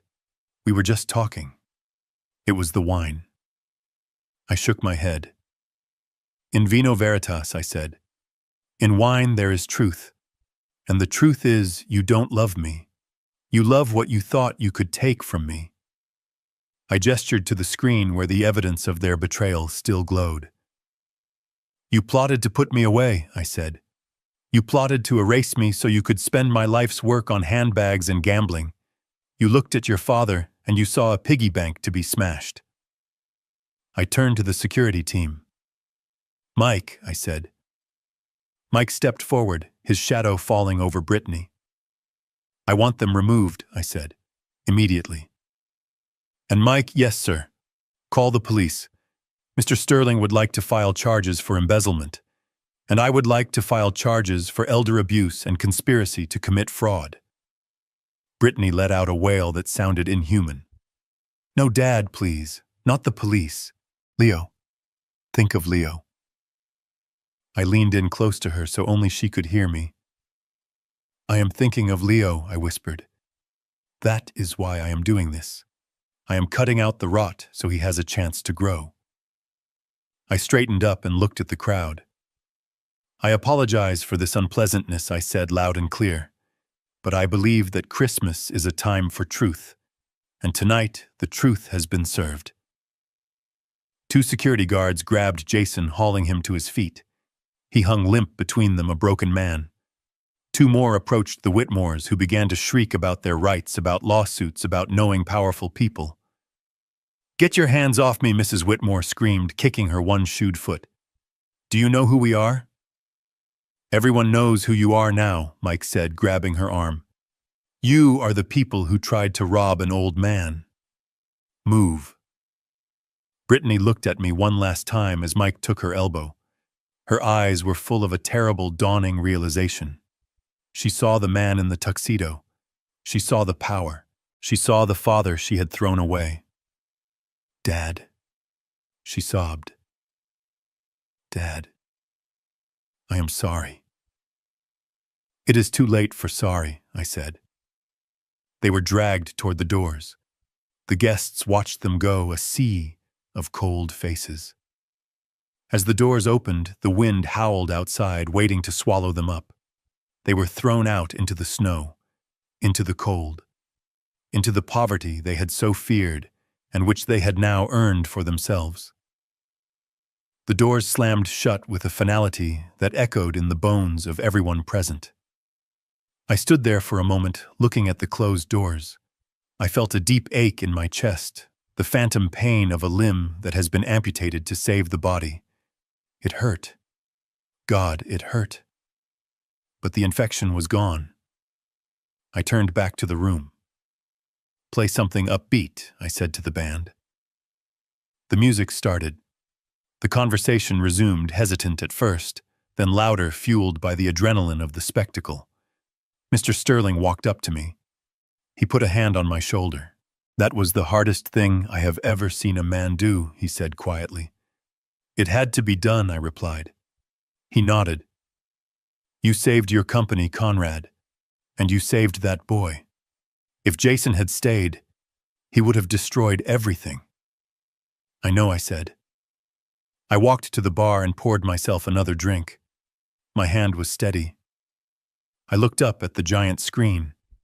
The evidence was still there, glowing. "Clear it," I said to the technician. "Put the snow back on." The screen flickered and returned to the gentle loop of falling snow. The numbers vanished. The receipts vanished. But the truth remained. It was etched into the minds of everyone in that room. I took a sip of my drink. I had won. I had protected my legacy. I had avenged my dignity. But as I looked out at the party, at the laughing guests, at the opulence I had bought, to prove a point, I realized that the victory was cold. It was as cold as the snow falling outside. And yet, it was better than the warmth of a lie. I walked toward the window and looked out into the night. Somewhere down there in the dark, my family was breaking apart. And for the first time in years, I could breathe. The screen behind me had gone dark, but the afterimage of the evidence burned in the retinas of everyone in the room. The silence that followed was not the silence of anticipation. It was the silence of a funeral. It was the sound of lives ending not biologically, but socially and professionally. Jason remained on the floor, a crumpled heap of ruined potential in a muddy suit. He looked up, his eyes darting frantically, searching for an exit, for a friendly face, for anything that wasn't the cold, hard stare of the man whose money he had stolen. Mr. Sterling moved first. He did not run. He walked with the heavy, deliberate gait of a man who had just realized he had been harboring a parasite. He stopped 2 feet from where Jason lay. He looked down at him not with anger, but with the clinical detachment of a sanitation worker looking at a spill. "Get up," Sterling said, his voice low and flat. Jason scrambled to his knees, his hands clasping together in a prayer of desperation. "Mr. Sterling, please let me explain. It was a loan. I intended to pay it back. I have a system. I just needed time." "You don't have time," Sterling replied. "You don't have a job. As of this moment, your employment is terminated for cause." "But the accounts," Jason stammered, reaching out to grab the hem of Sterling's trousers. "I can fix the accounts. My father-in-law, he paid it back. The money is there." Sterling took a step back, revulsion flickering across his face. He pulled a handkerchief from his pocket and wiped his hands as if the mere proximity to Jason had soiled him. "The fact that Conrad covered your theft does not mean you didn't steal Jason, Sterling," said his voice projecting clearly to the silent room. "It just means I don't have a hole in my balance sheet. But I do have a criminal in my organization. Or I did." Sterling turned to the crowd, addressing the room as if making a boardroom announcement. "I want to be clear," he stated. "Sterling Industries has zero tolerance for embezzlement. My legal team is already drafting the complaint. We will be seeking full restitution for any additional funds discovered during the forensic audit, which starts tomorrow morning at 8 a.m. And Jason looked up, tears streaming down his face, mixing with the dirt. "I will be pressing criminal charges," Sterling said. "Grand larceny, fraud, breach of fiduciary duty. You won't just be unemployed, you will be unemployable. You will never work in finance again. You will be lucky if you get a job sweeping floors when you get out of prison." Jason let out a sound that was half sob, half scream. He collapsed forward, his forehead hitting the marble floor with a dull thud. He stayed there, shaking, curled into a ball of absolute defeat. Brittany watched her husband fall apart. She didn't move to comfort him. She didn't kneel beside him. She looked at him with a dawn of horror, realizing that the man she had married, the man she had pressured to provide her with a luxury lifestyle, was now an anchor dragging her down to the bottom of the ocean. She turned to her parents-in-law, the Whitmores. She looked for allies. She looked for the people who had encouraged her to demand entry to this party. Mrs. Whitmore was standing by the buffet table, clutching her husband's arm. Her face was a mask of pale fury. When Brittany's eyes met hers, the older woman's expression did not soften. It hardened into something brittle and sharp. "You," Mrs. Whitmore hissed, pointing a shaking finger at Brittany. "This is your fault." Brittany recoiled. "My fault? You told us to come here. You told us to climb the wall. I told you to fix it." Mrs. Whitmore shrieked, her voice cracking. "I didn't tell you to marry a thief. I didn't know you were living on charity. You lied to us. You told us Jason was a partner. You told us you were successful." She stepped forward, her one-shoed foot limping on the stone. She looked at Brittany with pure, unadulterated loathing. "We thought you came from good stock," she spat. "We thought you brought value to this family. But you are just trash. You are a fraud, just like your husband." "Mom, please," Jason moaned from the floor. "Help me. I need a lawyer." Mrs. Whitmore looked down at her son. There was no maternal instinct left in her eyes, only the survival instinct of a social climber who sees her status evaporating. A lawyer, she laughed, a harsh barking sound. "You need a miracle. Do not look at us. Do not ask us for a penny. You have humiliated us in front of the senator, in front of the mayor. You have dragged the Whitmore name through the mud, quite literally." She turned to her husband. "Harold, tell him. Tell him we are done." "Mr." Whitmore, who had been silent all evening, looked at his son. His face was gray.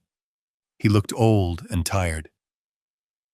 "You are on your own, Jason," he said, his voice barely a whisper. "We cannot be associated with this. We have a reputation." They turned their backs.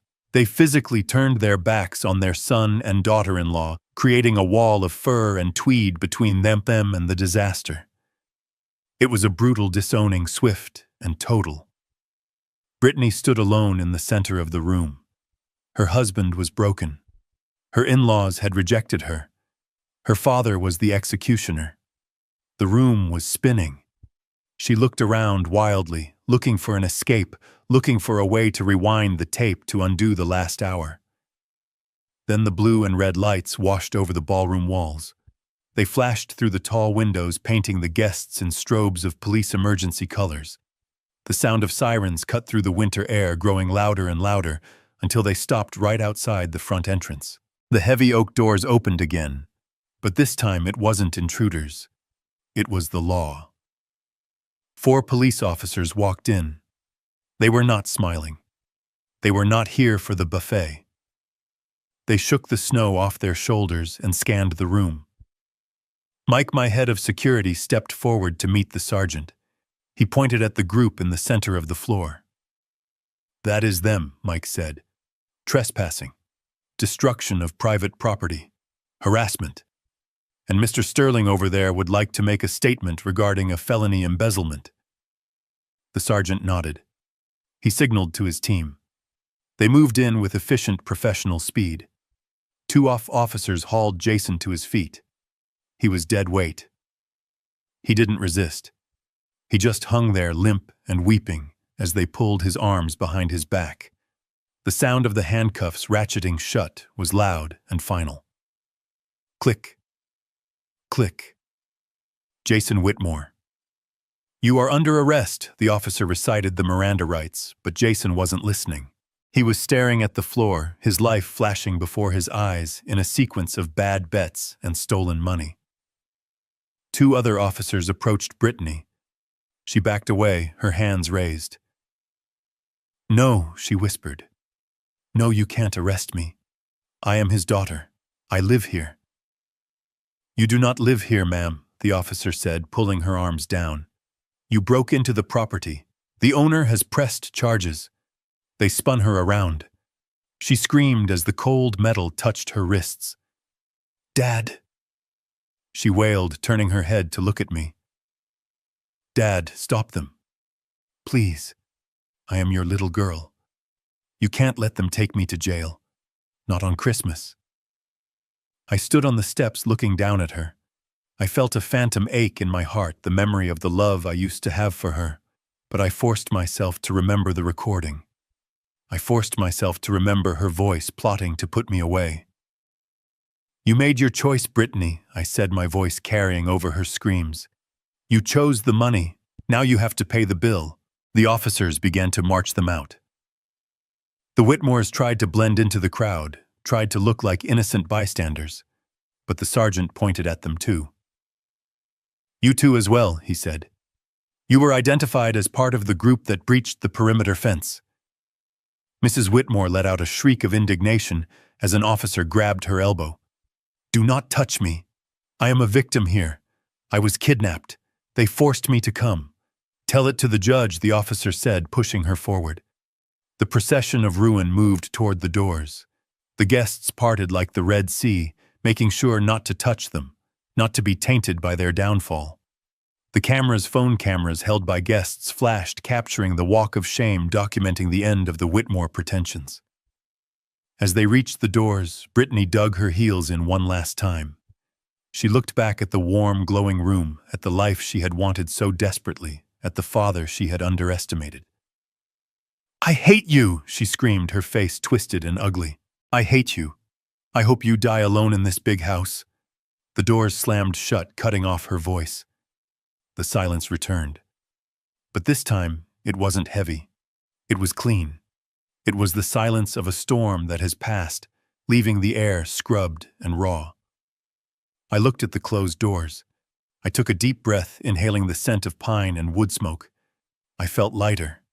The weight of their lies, the weight of their parasitism was gone. I turned back to the room. Mr. Sterling was adjusting his tie, looking shaken, but resolute. The mayor was nodding slowly, as if approving of the justice that had been served.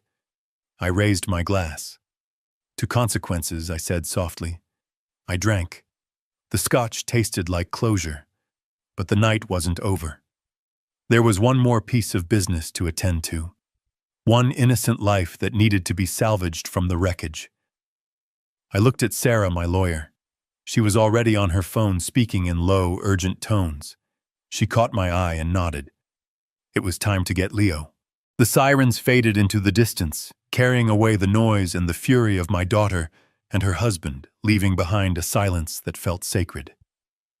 The guests in the ballroom remained still, holding their breath, waiting for the final act of the evening. They had witnessed the execution of a reputation, but they knew there was still a loose end. A 7-year-old loose end named Leo.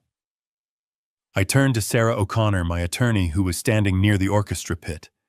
She was typing furiously on her tablet, her face illuminated by the blue glow of the screen.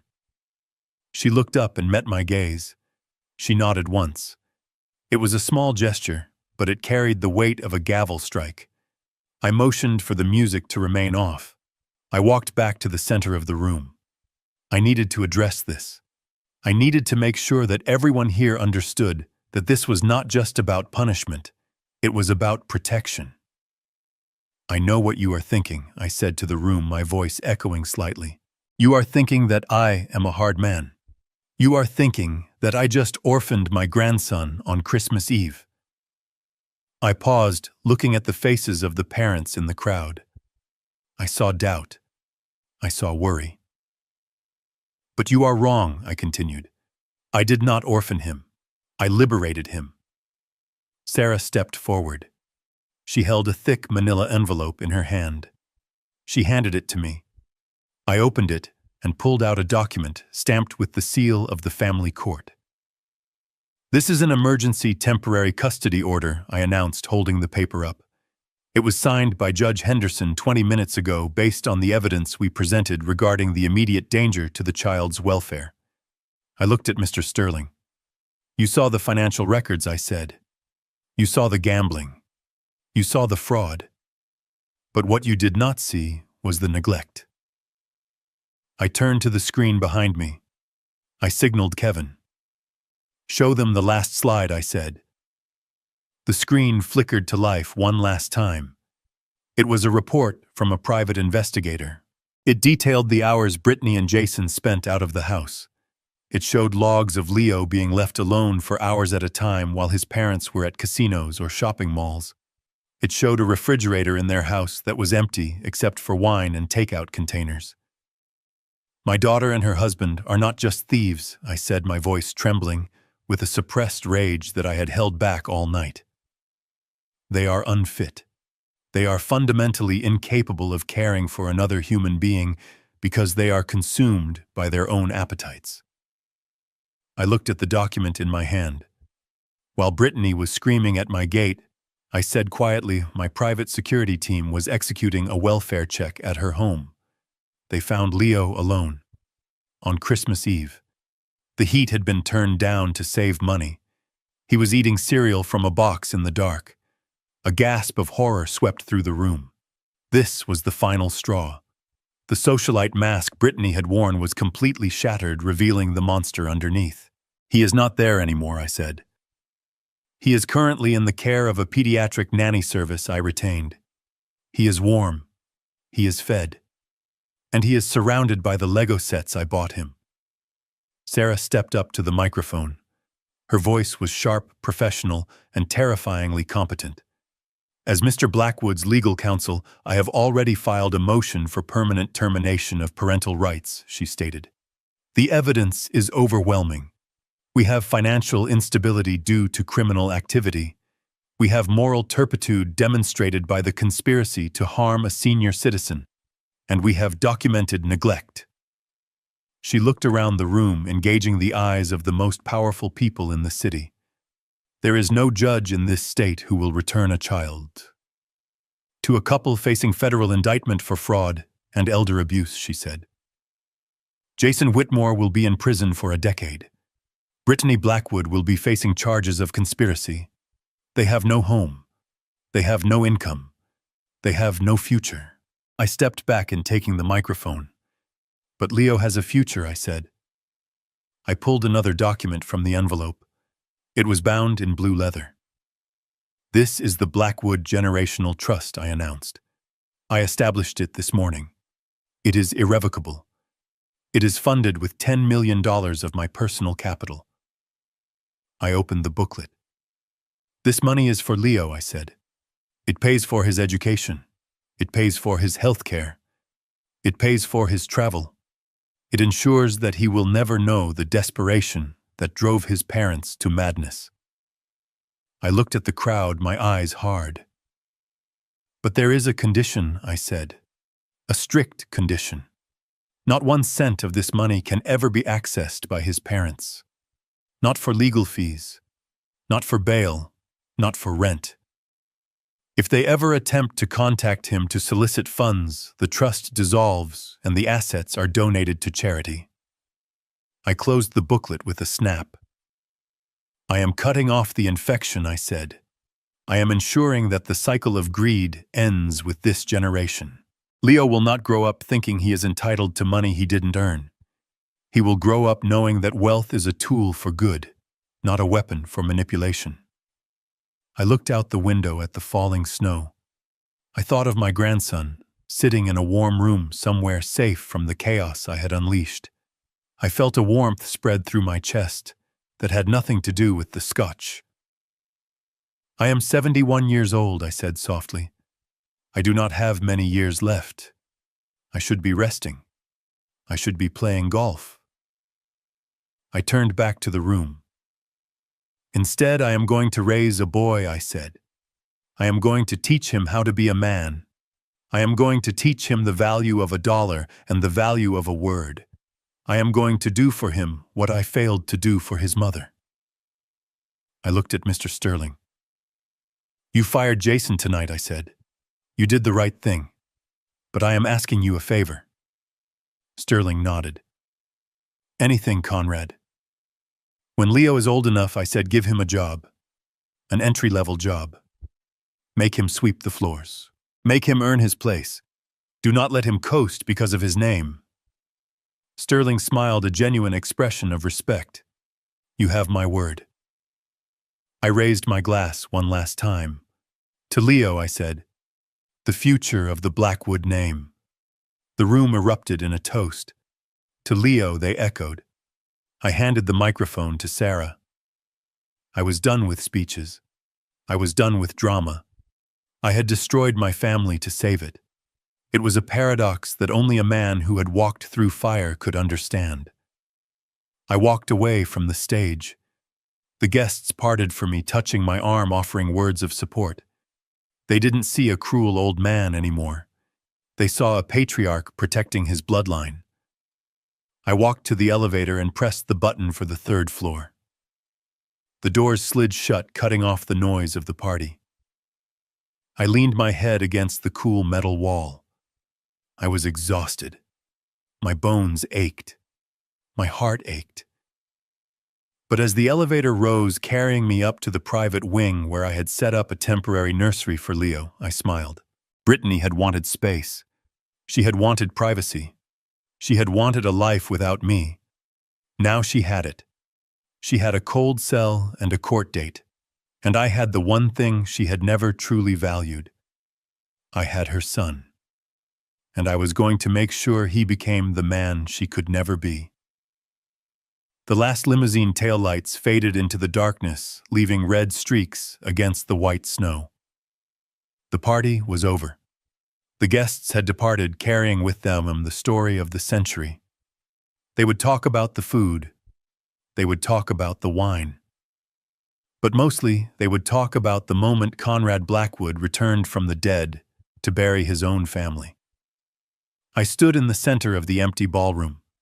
The staff was already moving silently, clearing away the glasses, sweeping the floor where the mud had been. They worked with the efficiency of a pit crew. By morning, there would be no trace that the Whitmores had ever violated this space. It would be pristine again. A blank slate. Just like my life.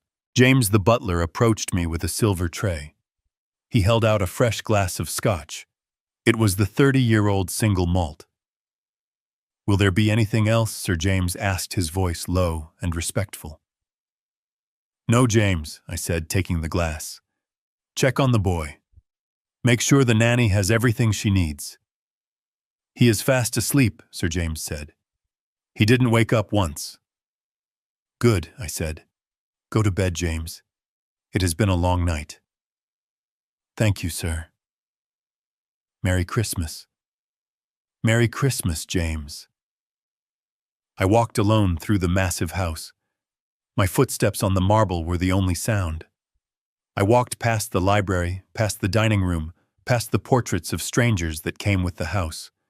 Tomorrow I would take them down. I would put up new photos, photos of Leo, photos of the life we were going to build. I opened the French doors to the main balcony and stepped out into the night. The cold was biting. It was the kind of cold that snaps your lungs open and makes you feel alive. The snow was falling heavily now, thick white flakes that were slowly covering the tire tracks of the BMW. The scars in the earth where Jason had bottomed out his car were disappearing, buried under a layer of pure white. Nature was cleaning up the mess just as I had. I walked to the stone railing and looked out over the valley. The city lights twinkled below me, a grid of electricity and ambition. Somewhere down there in a cold police station holding cell, my daughter was being processed. Somewhere down there, Jason was trying to explain to a public defender how he lost $200,000. Somewhere down there, the elder Whitmores were sitting in a hotel room blaming everyone but themselves. I took a sip of the scotch. It warmed my chest. I expected to feel guilt. I searched for it inside myself. I looked for the pang of regret, the voice of a father saying, "You went too far." I couldn't find it. All I found was relief. It was a vast ocean of relief. For 5 years I had been holding my breath, walking on eggshells, pretending to be less than I was, just to keep the peace. I had let them insult me. I had let them use me. I had let them treat me like a senile inconvenience. I exhaled, watching my breath plume in the air. I was done pretending. My phone buzzed in my pocket. It was a sharp, violent vibration against my leg. I knew who it was before I looked. Only one person would have the audacity to try to reach me now. I pulled the phone out. The screen was bright in the darkness. A text message from Brittany. It was a long message. A wall of text. Dad, I know you are angry. I know we messed up. But please, you have to understand we were desperate.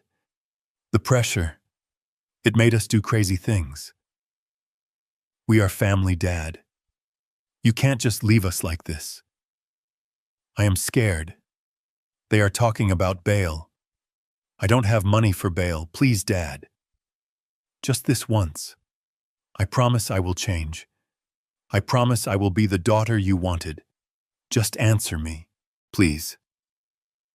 I read the words. I analyzed them like a contract. There was no accountability. There was no admission of the malice in her voice on that recording. There was only fear and manipulation. She wasn't sorry she hurt me. She was sorry she got caught. She was sorry the bank of Dad had finally closed its doors. She was still trying to play the game. She thought if she pressed the right buttons, if she used the right words, I would fold. She thought I was still the old man in the apartment. She didn't know that man was gone. I looked at the reply button. My thumb hovered over it. I could type a lecture. I could tell her exactly why she was wrong. I could tell her that change isn't a promise, it is an action over time. But that would be engagement. That would be giving her what she wanted. Attention. A lifeline. A connection. I didn't want to be connected anymore. I wanted to be free. I tapped the top of the screen. I opened the contact settings. I scrolled down to the bottom. Block caller. I pressed it. A confirmation box popped up. You will no longer receive calls or messages from this contact. I pressed confirm. The screen refreshed. The messages were gone. The thread was dead. I did the same for Jason. I did the same for Mrs. Whitmore. I did the same for Mr. Whitmore. One by one, I severed the digital tendrils they had wrapped around my life. With each tap, I felt lighter. With each block, I felt the air in my lungs get cleaner. I put the phone back in my pocket. It was just a piece of glass and metal now. It wasn't a leash anymore. I looked back out at the snow. The world was silent. The wind had died down. I was 71 years old. Most men my age were winding down. They were looking backward, counting their regrets, waiting for the end. I took a long, slow drink of the scotch, finishing the glass. I felt a surge of energy, a fire in my belly that I hadn't felt since I started my first company 40 years ago. I wasn't ending. I was beginning. I had a grandson to raise. I had a business empire to run. I had a foundation to build. I had $25 million of real estate to enjoy. I turned away from the railing and looked back at the house. My house. The warm light spilled out from the library, where I would read bedtime stories to Leo. The kitchen was stocked. The staff was loyal. The future was wide open. I smiled. It wasn't a polite smile. It was a wolf smile. I had walked into the fire, and I had burned everything down, and from the ashes I had built a fortress. I opened the French doors and stepped back into the warmth. I locked the doors behind me. I turned the deadbolt. It made a solid, heavy click. The cold was outside. The past was outside. I was inside. And I was finally home. This story teaches us a brutal but necessary truth: generosity without boundaries is not love. It is self-destruction. We often believe that family deserves endless chances, but Conrad's journey proves that true family is defined by respect, not blood. By hiding his wealth, he inadvertently revealed the true character of those around him. His final act was not revenge but a necessary correction. It reminds us that we teach people how to treat us. Sometimes the most powerful thing you can do is stop the flow of support, to let those you love finally learn to stand on their own, even if they must fall first. If you enjoyed this story of justice, please like, subscribe, and tell me in the comments. Would you have forgiven Brittany, or did she get exactly what she deserved?